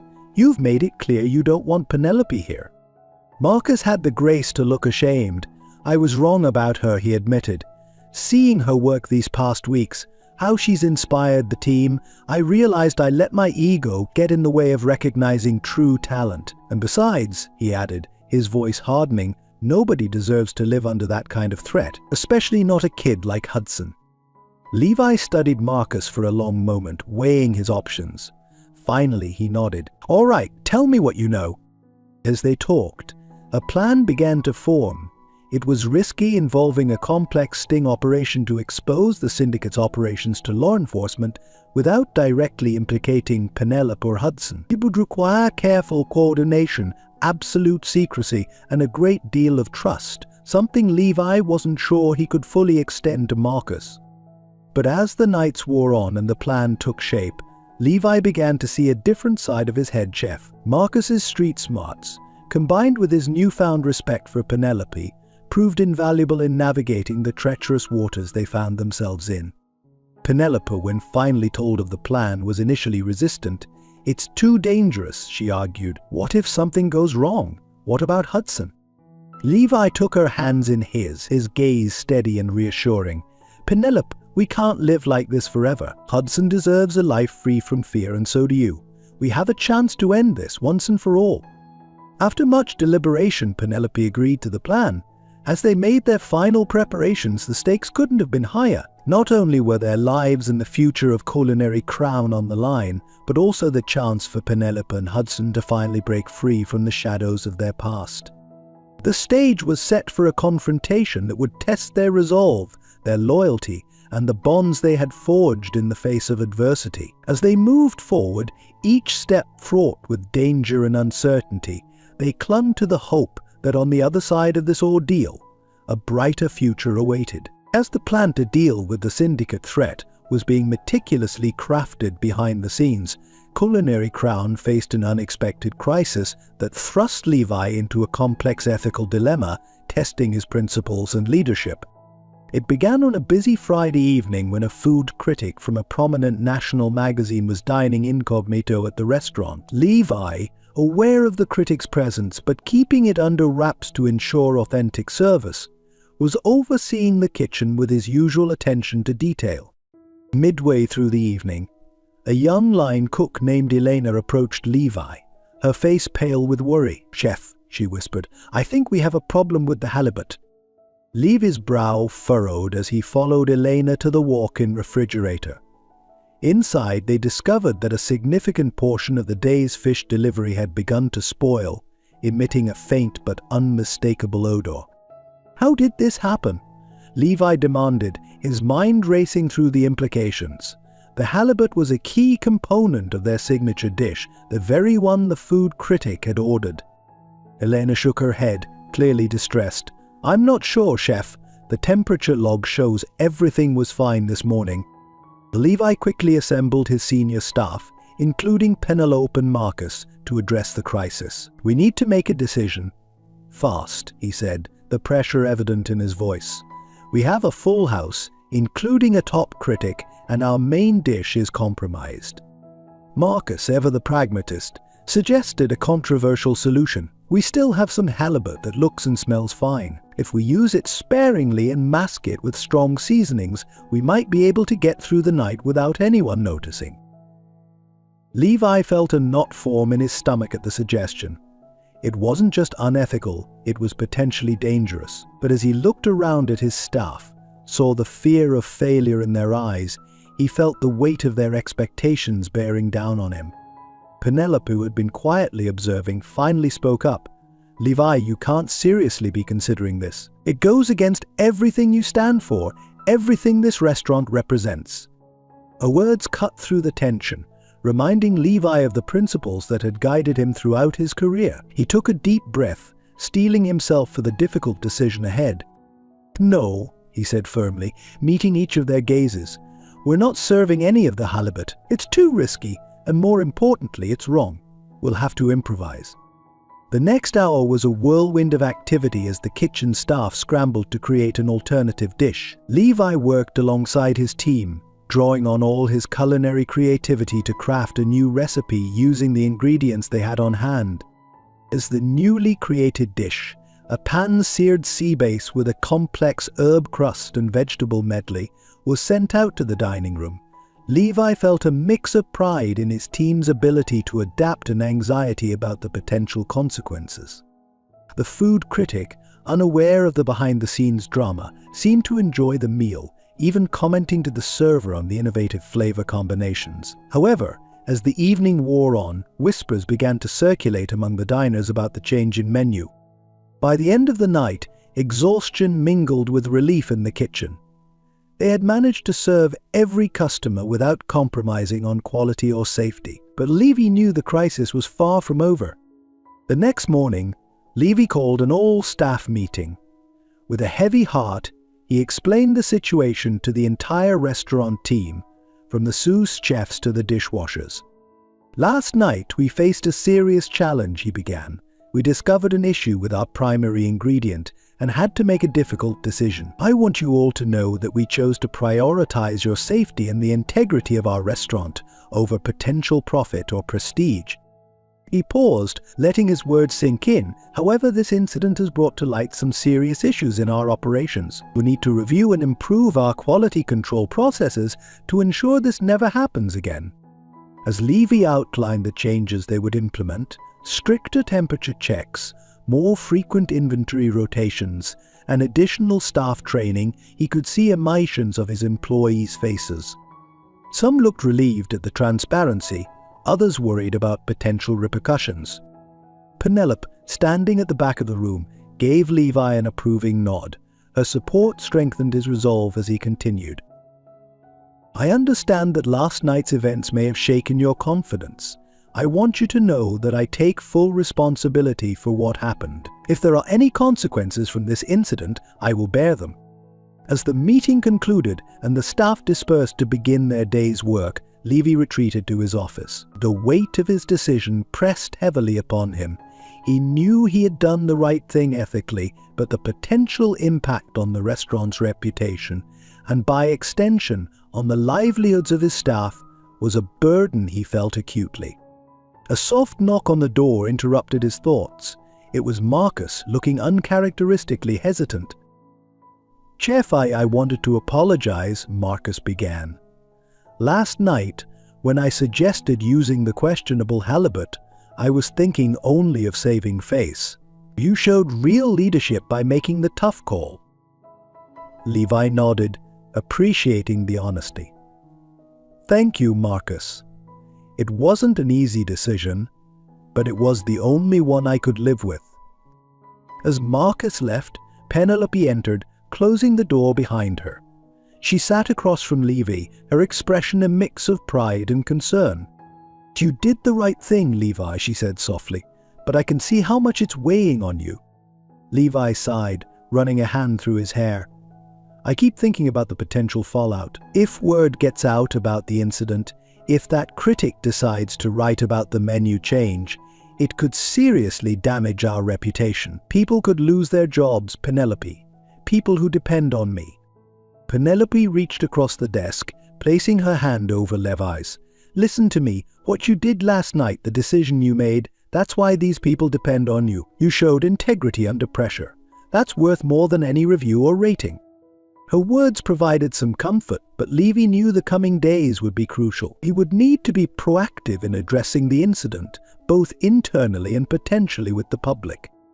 As if reading his thoughts, Penelope added, "Whatever comes next, we'll face it together. You've stood by me and Hudson through our struggles. Now it's our turn to stand by you."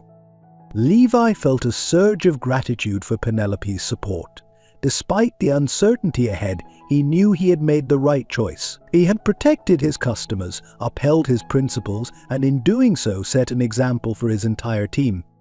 As they left the office to face the day ahead, Levi realized that this crisis, while challenging, had reinforced the values at the core of Culinary Crown. It had shown him the strength of his team and the importance of ethical leadership in the face of adversity. The road ahead might be difficult, but Levi was ready to face it, bolstered by the knowledge that he had stayed true to himself and the ideals that had brought him this far. As the dust settled from the restaurant crisis and the ongoing threat from the syndicate loomed in the background, a new dynamic began to emerge among Levi, Penelope and Hudson. The bonds forged through shared adversity had grown stronger, but with this strength came a complexity that none of them had anticipated.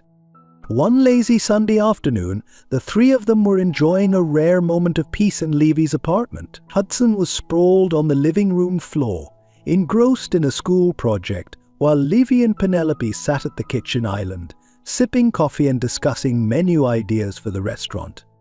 As Levi watched Penelope sketch out a new dish concept, he felt a familiar warmth spread through his chest. Her passion for cooking had reignited fully, and with it, she had regained the confidence and creativity that had made her such a formidable chef in her prime. But there was something else too, a deepening of his feelings that went beyond admiration for her culinary skills.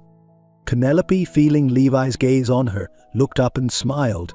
"What?" she asked, a hint of playfulness in her voice. Levi shook his head, smiling back. "Nothing. It's just good to see you like this. You remind me of the Penelope I first met, but more." A faint blush colored Penelope's cheeks, and for a moment, the air between them seemed charged with unspoken possibilities. But before either could speak, Hudson's voice broke the moment. "Mom, Levi, can you help me with something?" They moved to the living room, kneeling on either side of Hudson to examine his project, a detailed model of a restaurant kitchen for his school's career day. As they worked together, suggesting improvements and sharing stories about real kitchens, Levi was struck by how natural it all felt. The three of them, working and laughing together, felt like family. The realization both thrilled and terrified him. He cared deeply for both Penelope and Hudson, but the nature of that care was becoming increasingly complicated. With Penelope, there was a growing attraction that went beyond their shared history and love of cooking, and Hudson, Levi had come to love the boy as if he were his own son. Later that evening, after Hudson had gone to bed, Levi and Penelope found themselves alone on the balcony, the city lights twinkling below them. Be. A comfortable silence stretched between them until Penelope finally spoke. "Levi," she began, her voice soft but serious, "I need to ask you something." Levi turned to her, his heart rate quickening. "Of course. Anything." Penelope took a deep breath. "What are we doing here? This arrangement, It started as you helping us get back on our feet, but it's become something more, hasn't it? Levi nodded slowly, knowing they had reached a crucial juncture. It has, he admitted. Penelope, I care about you. And Hudson. More than I ever expected to. Penelope's eyes shimmered in the low light. I care about you too, Levi. But I'm scared. Hudson's already been through so much. If this became something more and it didn't work out. I know, Levi said, understanding her fears. The last thing I want is to hurt either of you. But Penelope, I can't ignore how I feel. Being with you and Hudson, it feels right. It feels like home. Penelope stepped closer, her hand finding Levi's. It feels like home for us too, she whispered. But there's so much at stake. The restaurant, the situation with the syndicate, Hudson's adjustment at school. Is this really the right time to explore, whatever this is between us? Levi squeezed her hand gently. Maybe there's never a perfect time. But I think what we have, this connection, this understanding, it could make us stronger in facing everything else. As they stood there, the possibility of a future together hanging in the air between them, the balcony door slid open. Hudson stood there, looking small and vulnerable in his pajamas. I had a nightmare, he said, his voice trembling slightly. Without hesitation, both Levi and Penelope moved to comfort him.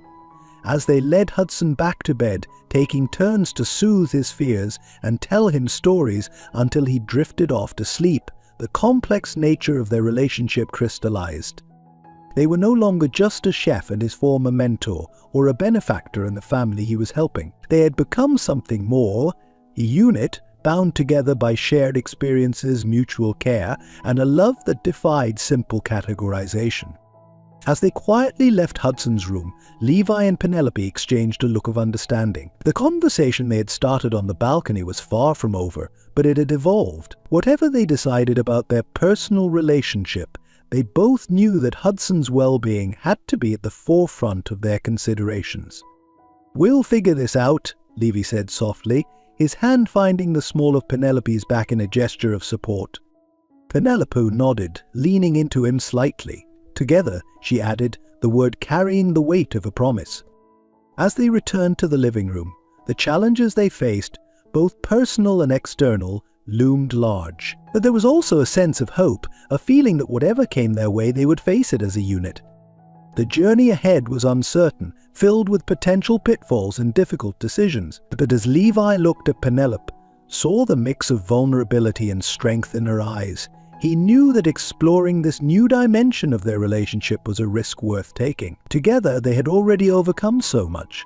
Perhaps together they could build something beautiful and lasting, a family forged in the fires of adversity and bound by love, respect, and a shared passion for life. As Levi, Penelope, and Hudson navigated their evolving relationships, a new challenge emerged that would test their values and commitment to social responsibility. It began on a cold autumn morning when Hudson, on his way to school, noticed a group of homeless individuals huddled in an alley near Culinary Crown. That evening during dinner, Hudson broached the subject. "Mom, Levi," he began hesitantly, "I saw something today that made me feel weird." Levi and Penelope exchanged glances before encouraging Hudson to continue. There were these people sleeping in the alley near the restaurant. They looked so cold and hungry. Can't we do something to help them? Penelope reached out to squeeze her son's hand, pride shining in her eyes. "That's very compassionate of you, Hudson. What do you think we could do?" Hudson's face lit up with enthusiasm. "Well, we have all this great food at the restaurant. Maybe we could give them some." Levi nodded thoughtfully. "That's not a bad idea, Hudson. In fact, it's something I've been considering for a while. What do you think, Penelope? Should we start a program to feed the homeless in our area?" Penelope's eyes sparkled with excitement. "I think it's a wonderful idea. It would be a great way to give back to the community that supported us." Over the next few weeks, Levi, Penelope, and Hudson worked together to develop a plan. They decided to start small, offering free meals to the homeless in the alley twice a week after the restaurant's closing hours. Hudson helped design simple, nutritious menus that could be prepared quickly and in large quantities. As word spread about Culinary Crown's initiative, the response was overwhelming. More and more people showed up for meals, and soon the alley became too small to accommodate everyone safely. Levi approached the issue with his characteristic determination. He reached out to local community centers and churches, proposing a partnership to expand the program. With their help, Culinary Crown began offering meals at multiple locations throughout the city. Penelope took charge of coordinating volunteers, many of whom were Culinary Crown staff members who eagerly donated their time. She also developed a training program to teach basic cooking skills to those interested, hoping to provide them with employable skills. Hudson, inspired by the impact they were making, started a fundraising campaign at his school. He organized bake sales and charity events, raising money to buy warm clothing and blankets for those in need. However, as the program grew, so did the challenges. Some of Culinary Crown's high-end clientele expressed discomfort with the increased presence of homeless individuals near the restaurant. Additionally, the local business association raised concerns about the impact on tourism and property values. Levi found himself facing a difficult decision. The program was making a real difference in people's lives, but it was also potentially threatening the restaurant's bottom line. During a tense meeting with the business association, Levi stood his ground. "I understand your concerns," he said firmly, "but I cannot in good conscience turn my back on people in need. Culinary Crown has been successful because of this community's support. It's our responsibility to give back." His stance earned him both admirers and critics. Some praised his commitment to social responsibility, while others accused him of being naive and jeopardizing the local economy. The situation came to a head when a prominent food critic published a scathing review of Culinary Crown, focusing not on the food but on the unsavory elements the restaurant was attracting to the area. As Levi, Penelope, and Hudson sat around the kitchen table, discussing the fallout from the review, they realized they were at a crossroads. "Maybe we should scale back the program," Penelope suggested reluctantly, "just until things calm down." Levi shook his head. "If we back down now, we're sending the message that these people's lives are less important than our reputation or profits. I can't do that." Hudson, who had been listening intently, spoke up. "In school, we learned about people who stood up for what was right, even when it was hard. Isn't that what we're doing?" Levi and Penelope exchanged a look of pride and resolve. "You're absolutely right," Hudson, Levi said. "We're not giving up. In fact, we're going to double down." In the weeks that followed, Levi launched a media campaign to raise awareness about homelessness in Chicago. He invited journalists to volunteer at their meal services, showcasing the human stories behind the statistics. Penelope reached out to other restaurants in the city, challenging them to join their efforts. The tide of public opinion began to turn. Other businesses in the area, seeing the positive impact and good publicity, started their own outreach programs. The mayor's office took notice, inviting Levi to participate in a task force on addressing homelessness in the city. As Culinary Crown's reputation grew, not just for its exquisite cuisine but for its commitment to social justice, Levi, Penelope, and Hudson found themselves at the forefront of the movement. They had taken a stand for what they believed in, and in doing so, had not only helped those in need but had also strengthened their bond as a family and their connection to their community.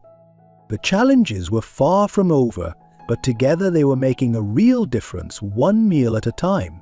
Just as Culinary Crown was riding high on the wave of positive publicity from their homeless outreach program, disaster struck. It began with a seemingly innocuous health inspection, routine for any restaurant in Chicago. However, what the inspectors found would shake Culinary Crown to its core. The day started like any other, with Levi overseeing the morning prep and Penelope experimenting with new recipes in the test kitchen. The health inspector, a stern-faced woman named Ms. Rodriguez, arrived unannounced just before the lunch rush. At first, everything seemed to be going smoothly.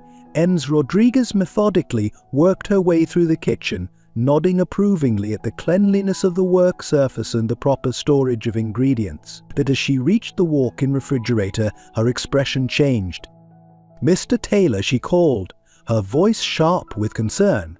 "Could you explain this?" Levi hurried over, his heart sinking as he saw what had caught the inspector's attention. In a corner of the refrigerator, partially hidden behind some boxes, was a small pool of what appeared to be meat juices. Worse, there were clear signs of mold growth. "I don't understand," Levy stammered, genuinely shocked. "We have strict cleaning protocols. This shouldn't be possible." But as Rodriguez continued her inspection, more issues came to light. Several containers of prepared food were improperly labeled, making it impossible to determine how long they had been stored. A box of produce showed signs of pest damage, and most alarmingly, the temperature log for the refrigerator showed several instances where it had risen above safe levels. By the time the inspection was complete, Levi felt as if the ground had been pulled out from under him. Rodriguez's report was damning, multiple critical violations that posed an immediate health risk. She had no choice but to shut down Culinary Crown until the issues could be addressed. As word spread, the media descended like vultures. Local news vans parked outside the restaurant, their reporters eager for a statement. Social media exploded with speculation and accusations, with former guests wondering if they had been exposed to foodborne illnesses. Inside Culinary Crown, chaos reigned. Staff members whispered among themselves, wondering if they would still have jobs. Levi called an emergency meeting, struggling to maintain his composure as he addressed his team. "I know you're all worried and confused," he began, his voice hoarse with stress. "I want you to know that we're going to get to the bottom of this. In the meantime, I promise that all of you will continue to receive your full wages while we work to reopen." As the staff filed out, Penelope approached Levi, her face a mask of concern. "Levi, how could this have happened? We've always been so careful." But Levi shook his head, at a loss for words. "I don't know, Penelope, but I intend to find out." Over the next few days, Levi threw himself into investigating the cause of the hygiene failures. He reviewed security footage, interviewed staff members, and pored over maintenance records. What he uncovered was deeply troubling. It appeared that in the chaos of managing the restaurant, the homeless outreach program, and their personal lives, some crucial oversight had been missed. A night cleaning crew, hired through a contractor, had been cutting corners, failing to properly sanitize certain areas. The refrigerator malfunction had been reported, but the follow-up had fallen through the cracks. The most shocking discovery came when Levi reviewed the delivery logs. Several recent shipments of produce and meat had come from a new supplier, one that offered significantly lower prices. Upon investigation, Levi found that this supplier had a history of health violations that had somehow been overlooked in their vetting process. As the full picture emerged, Levi felt a crushing weight of responsibility.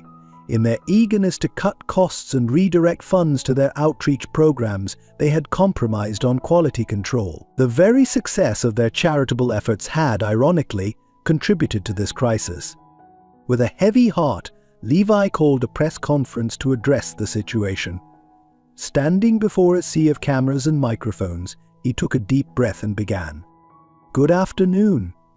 As the owner and head chef of Culinary Crown, I stand before you today to take full responsibility for the health code violations found in our restaurant. There is no excuse for what happened. We failed in our most basic duty, to ensure the safety and well-being of our guests." Levi went on to detail the steps they were taking to rectify the situation.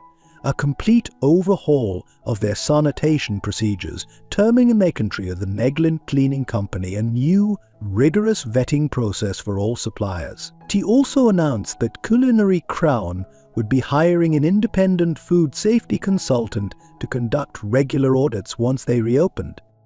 "I know that we have broken your trust," Levi concluded, his voice thick with emotion. "I can only ask for the opportunity to earn it back.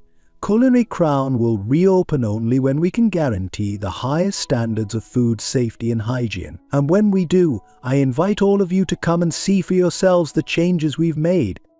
As Levi stepped away from the podium, he felt a mix of relief and apprehension. He had been honest, taken responsibility, and laid out a plan for redemption. But would it be enough? Back at the restaurant, Levi found Penelope and Hudson waiting for him. Hudson rushed forward, wrapping his arms around Levi's waist. "You did great, Levi," the boy said, looking up at him with admiration. "You told the truth, just like you always taught me to do." Penelope stepped forward, placing a comforting hand on Levi's shoulder. "He's right, you know. You handled that with grace and integrity. We'll get through this together." Levi managed a small smile, drawing strength from their support. He knew that the road ahead would be difficult. Rebuilding Culinary Crown's reputation would take time and enormous effort. There would be financial challenges, skeptical customers to win back, and rigorous inspections to pass. But as he stood there with Penelope and Hudson by his side, Levi felt a glimmer of hope. They had faced challenges before and come out stronger. This crisis, as devastating as it was, could be an opportunity, a chance to rebuild Culinary Crown on an even stronger foundation of quality, integrity, and social responsibility.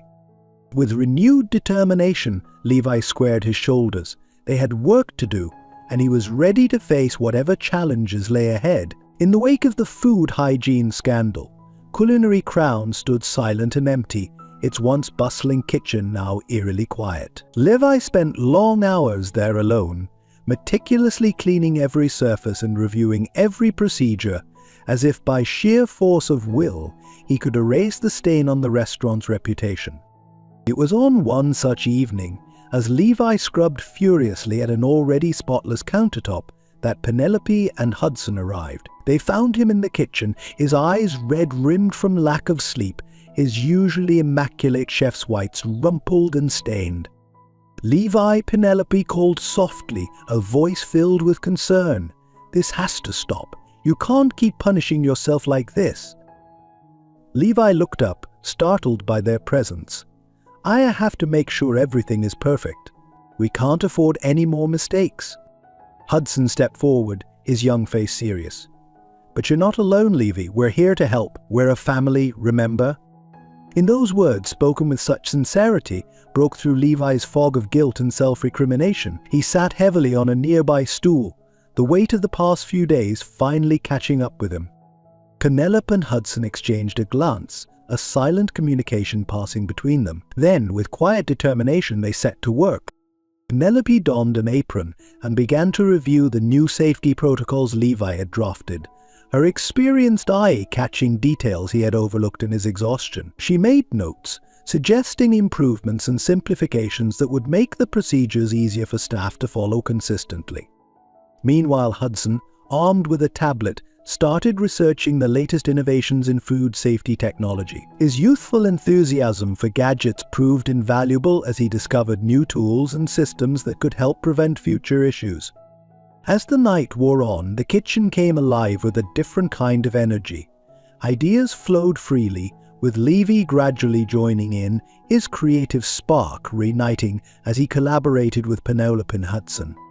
By dawn, they had not only refined the safety protocols, but had also brainstormed a series of new initiatives. They planned to implement a state-of-the-art inventory management system to ensure proper rotation of ingredients. They devised a comprehensive staff training program that went beyond basic food safety to instill a culture of quality and responsibility throughout the restaurant. But perhaps most importantly, they had come up with a way to turn this crisis into an opportunity for positive change. And inspired by their experiences with the homeless outreach program, they decided to launch a community food safety education initiative. "We could offer free workshops," Penelope suggested, her eyes bright with excitement. "Teach people about safe food handling at home, how to properly store and prepare ingredients." Levi nodded, building on the idea. "And we could partner with local schools, introduce young people to the importance of food safety, maybe even spark some interest in culinary careers." Hudson, not to be outdone, chimed in. "We could make it fun too, like create a mobile app with games that teach food safety rules." As the sun rose, casting a warm glow through the kitchen windows, Levi looked at Penelope and Hudson with a mixture of gratitude and awe. In his darkest moment, they had not only stood by him, but had helped transform his despair into hope. "I don't know what I'd do without you two," Levi said, his voice thick with emotion. Penelope smiled, reaching out to squeeze his hand. "That's what family is for, Levi. We face challenges together, With renewed energy and a clear plan of action, they set about the task of rebuilding Culinary Crown's reputation. Levi reached out to his contacts in the culinary world, inviting renowned food safety experts to review and endorse their new procedures. Penelope took charge of retraining the staff, infusing each session with her passion for quality and her belief in second chances. Hudson, much to his delight, was put in charge of developing the educational outreach program. He worked tirelessly on creating engaging materials for kids, determined to make food safety cool and accessible to his peers. As news of their efforts spread, the public's perception began to shift. Local media, initially skeptical, started running positive stories about Culinary Crown's comprehensive response to the crisis. Food safety advocates praised their proactive approach and community-focused initiatives. The day of Culinary Crown's reopening arrived with a mix of nervousness and excitement. Levi, Penelope, and Hudson stood together at the entrance, ready to welcome the first guests. To their surprise, a line had formed outside, filled not just with curious onlookers but with loyal patrons eager to show their support. As the doors opened and people streamed in, Levi felt a surge of emotion. This wasn't just a restaurant reopening, it was a testament to the power of resilience, innovation, and the unbreakable bonds of chosen family. The first service was a resounding success.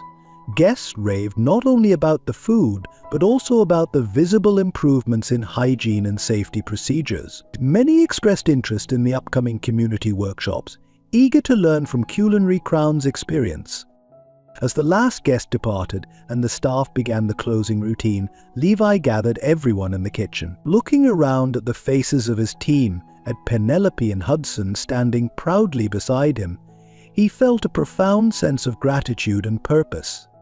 "Thank you all," he said, his voice steady and sincere. "What we've accomplished here goes beyond just reopening a restaurant. We've shown that with integrity, hard work, and the support of a true family, we can turn our greatest challenges into opportunities for growth and positive change." As applause filled the kitchen, Levi knew that Culinary Crown was entering a new chapter, one built on a foundation stronger than ever before. Forged in the fires of adversity and shaped by the unwavering support of those he held dear. As Culinary Crown flourished in its new incarnation, the looming threat from the syndicate, momentarily overshadowed by the restaurant crisis, resurfaced with a vengeance. One quiet afternoon, as Levi was reviewing the books in his office, a nondescript envelope was slipped under his door. Inside was a single photo of Hudson walking to school, accompanied by a chilling message: "Time's up. Pay what you owe, or the boy pays the price." Levi's blood ran cold. The carefully laid plans to deal with the syndicate threat suddenly seemed inadequate in the face of this direct threat to Hudson's safety. With shaking hands, he called Penelope and Marcus to his office. As Penelope absorbed the gravity of the situation, her face paled. "We need to go to the police," she insisted, her voice trembling. Marcus shook his head grimly. "The syndicate has informants everywhere. If we involve the authorities, we risk escalating the situation." Levi, his mind racing, made a decision. "We stick to our original plan, but we accelerate the timeline. Marcus, contact your connections. We need to set up the sting operation now." Over the next 48 hours, Levi, Penelope, and Marcus worked tirelessly to put their plan into motion. Using Marcus's underworld connections, they set up a meeting with a high-ranking member of the syndicate, ostensibly to negotiate the debt. The rendezvous was set for an abandoned warehouse on the outskirts of Chicago. Unbeknownst to the syndicate, the warehouse had been rigged with hidden cameras and microphones, courtesy of a private security firm Levi had hired. The plan was to gather enough evidence of the syndicate's illegal activities to force them to back off, without directly implicating Penelope or Hudson. On the night of the meeting, tension was high. Levi insisted on going alone, despite Penelope's tearful protests. "I can't risk anything happening to you or Hudson," he said, cupping her face gently. "I promise I'll be careful." As Levi entered the dimly lit warehouse, he was met by 3 men in suits, their expressions cold and businesslike. The leader, A silver-haired man with piercing eyes stepped forward. "Us." "Mr. Taylor," he said, his voice smooth as silk, but with an underlying threat, "I believe you have something for us." Levi stood his ground, his heart pounding but his voice steady. "Before we discuss any payment, I want assurances. No more threats, no more harassment. Penelope and Hudson are to be left alone." The man chuckled darkly. "You're in no position to make demands, Mr. Taylor. The debt must be paid, with interest. Unless, of course, you'd prefer we collect from the boy." At that moment, Levi knew he had them. The threat, caught on camera and audio, was the evidence they needed. But before he could respond, chaos erupted. The doors of the warehouse burst open, and a team of FBI agents swarmed in, guns drawn. "FBI, everybody freeze." In the ensuing confusion, Levi realized that their plan had taken an unexpected turn. As he was escorted out of the warehouse, he saw Marcus talking with one of the agents. An understanding dawned. Marcus had taken the extra precaution of involving federal authorities, ensuring that the syndicate would be dealt with permanently. Hours later, as the dust settled, Levi, Penelope, and Hudson sat in an FBI safe house, still processing the night's events. An agent debriefed them, explaining that they had been building a case against the syndicate for months, and Marcus's information had been the final piece they needed. "You're safe now," the agent assured them. "The syndicate's leadership has been arrested, and we've seized their assets. They won't be bothering you or anyone else again." As the agent left, Penelope turned to Levi, tears of relief streaming down her face. "It's over," she whispered. "It's really over." Levi pulled her and Hudson into a tight embrace, feeling the weight of years of fear and uncertainty finally lifting. "Yes," he said softly, "we're free." In the days that followed, life began to take on a new rhythm.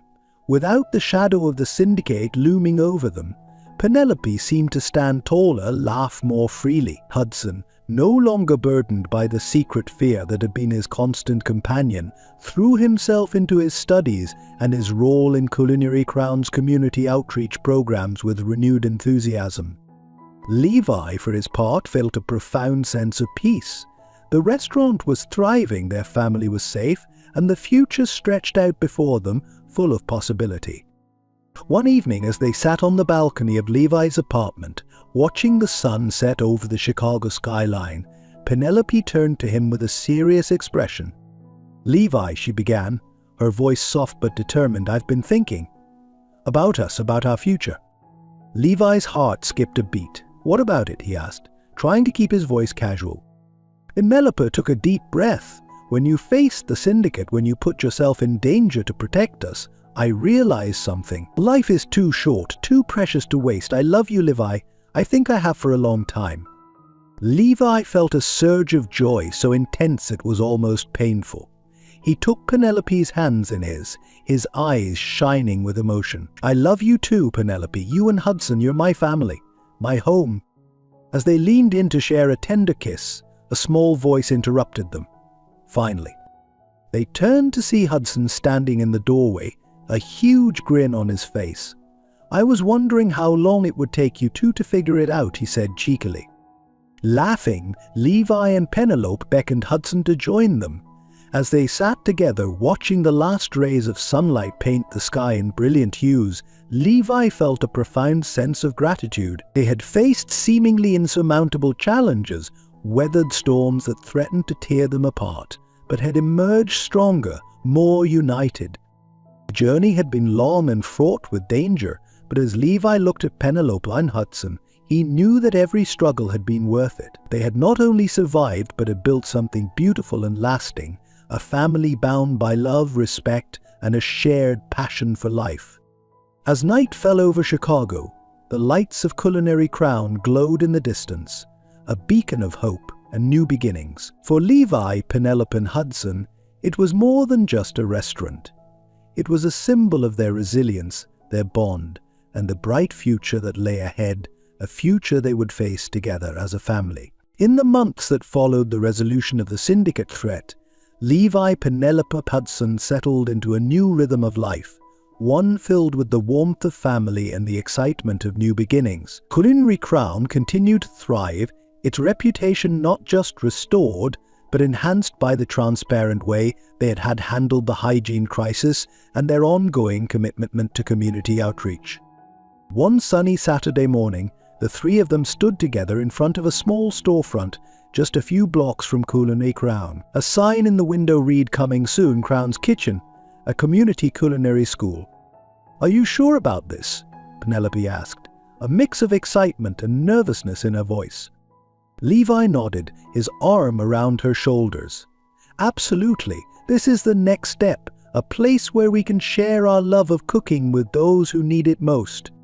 Hudson, practically bouncing with enthusiasm, chimed in, "And where I can teach my food safety app to real people." The idea for Crown's Kitchen had grown out of their experiences over the past year. It would be a place where they could offer free culinary training to unemployed and at-risk individuals, teaching not just cooking skills, but also food safety, nutrition, and the basics of running a food service business. As they stepped inside the empty space, Levi could already envision the gleaming kitchens, the eager students, the lives that would be changed. It was more than just an extension of their restaurant. It was a way to pay forward all the second chances they had been given. Over the next few weeks, the storefront was a hive of activity. Levi oversaw the installation of professional-grade equipment, much of it donated by grateful suppliers who had stood by Culinary Crown during its crisis. Penelope developed the curriculum, drawing on her years of experience and her recent journey of rediscovery. Hudson, true to his word, worked with a team of young programmers to refine his food safety app, making it a cornerstone of the school's technology-integrated approach. The grand opening of Crown's Kitchen was a community event. The mayor, impressed by their initiatives, cut the ribbon. Local media covered the story, praising the innovative approach to job training and community support. But for Levi, the most touching moment came when he saw the faces of their first students, men and women of all ages, many of whom had been through hardships similar to what Penelope had experienced, all eager for a chance to change their lives. As Levi addressed the gathered crowd, he felt a surge of emotion. "Welcome to Crown's Kitchen," he began, his voice strong and clear. "This school is more than just a place to learn about cooking. It's a place of second chances, of new beginnings. Because food is more than sustenance. It's about community, family, and the dignity of creating something meaningful with your own hands." He paused, looking at Penelope and Hudson standing proudly beside him. "I stand here today because someone once gave me a chance when I was just a kid with a dream. Now it's our turn to pass that opportunity on to others." As the first classes began, the school quickly became a hub of activity and hope. Students who had never held a chef's knife learned to craft gourmet meals. Those who had known only struggle and hardship discovered the joy of creating something beautiful and delicious. Many graduates went on to find jobs in Chicago's thriving restaurant scene, while others were inspired to start their own culinary ventures. One evening, as Levi, Penelope, and Hudson sat in their living room after a long day at the school, Hudson asked a question that made them both pause. "Are we going to be a real family now, like officially?" Levi and Penelope exchanged a look, a silent conversation passing between them. Then Levi turned to Hudson with a smile. "Hudson, we've been a real family for a long time now. But if you're asking what I think you're asking," he took Penelope's hand, his eyes shining with love and certainty. "So what do you say, Penelope? Should we make it official?" To Penelope's eyes filled with happy tears as she nodded. "Yes," she said simply. "Yes to all of it." As they embraced, all three of them laughing and crying at once, Levi felt a profound sense of completion. The journey had been long and often difficult, filled with unexpected twists and daunting challenges. But every step had led them here, to this moment of joy and promise. In Culinary Crown and Crown's Kitchen, they had created more than just successful businesses. They had built a legacy of compassion, resilience, and the transformative power of second chances. And in each other they had found the love, support, and belonging that each of them had longed for. As they began to excitedly discuss wedding plans and adoption papers, Levy knew that whatever challenges the future might hold, they would face them together. For in the end, the greatest dish they had created was not found on any menu, but in the bonds of family they had forged, a recipe for love, hope, and new beginnings that would nourish them for years to come. In life's kitchen, we all face burnt dishes and spilled ingredients. But it's not about the perfection of the meal, it's about who we choose to cook with. Remember, family isn't always blood. Sometimes it's the people who pick you up when you're at your lowest, who believe in you when you've lost faith in yourself. It's those who stand by your side through the fires of adversity and the sweetness of success. At every scar, every failure, every moment of doubt, these are the secret ingredients that give your life its unique flavor. Embrace them. Learn from them. Let them make you stronger, kinder, more compassionate. And when you find success, don't forget to set an extra place at your table. Share your bounty, your knowledge, your love. For in giving, we truly receive. A life will always throw unexpected ingredients into your pot. It's up to you to decide whether they'll spoil your dish or make it extraordinary. So keep cooking, keep loving, keep believing. Your masterpiece is still in the making, and the best is yet to come. This message aims to touch on the key emotional themes of the story: resilience, the power of chosen family, learning from adversity, giving back to others, and maintaining hope for the future. And if this story touched your heart and resonated with you, we'd love to hear from you. Simply leave a comment with the number 1 to let us know you enjoyed it. Curious about what happens next in Levi, Penelope, and Hudson's journey? Drop a 2 in the comments and we'll know you're eager for part 2. So, your thoughts and opinions matter to us. If there's any part of the story you'd like to discuss or perhaps respectfully disagree with, please share your perspective. We value your insights and believe they can enrich our storytelling. Lastly, if you'd like to support our team and ensure you don't miss future stories, consider subscribing to our channel. Your support fuels our passion for bringing these touching narratives to life. Thank you for being part of our storytelling community. Together we can explore the depths of human experience, one story at a time. This message encourages engagement through comments, hints at a potential sequel, invites constructive feedback, and subtly promotes channel subscription, all while maintaining a respectful and appreciative tone towards the audience.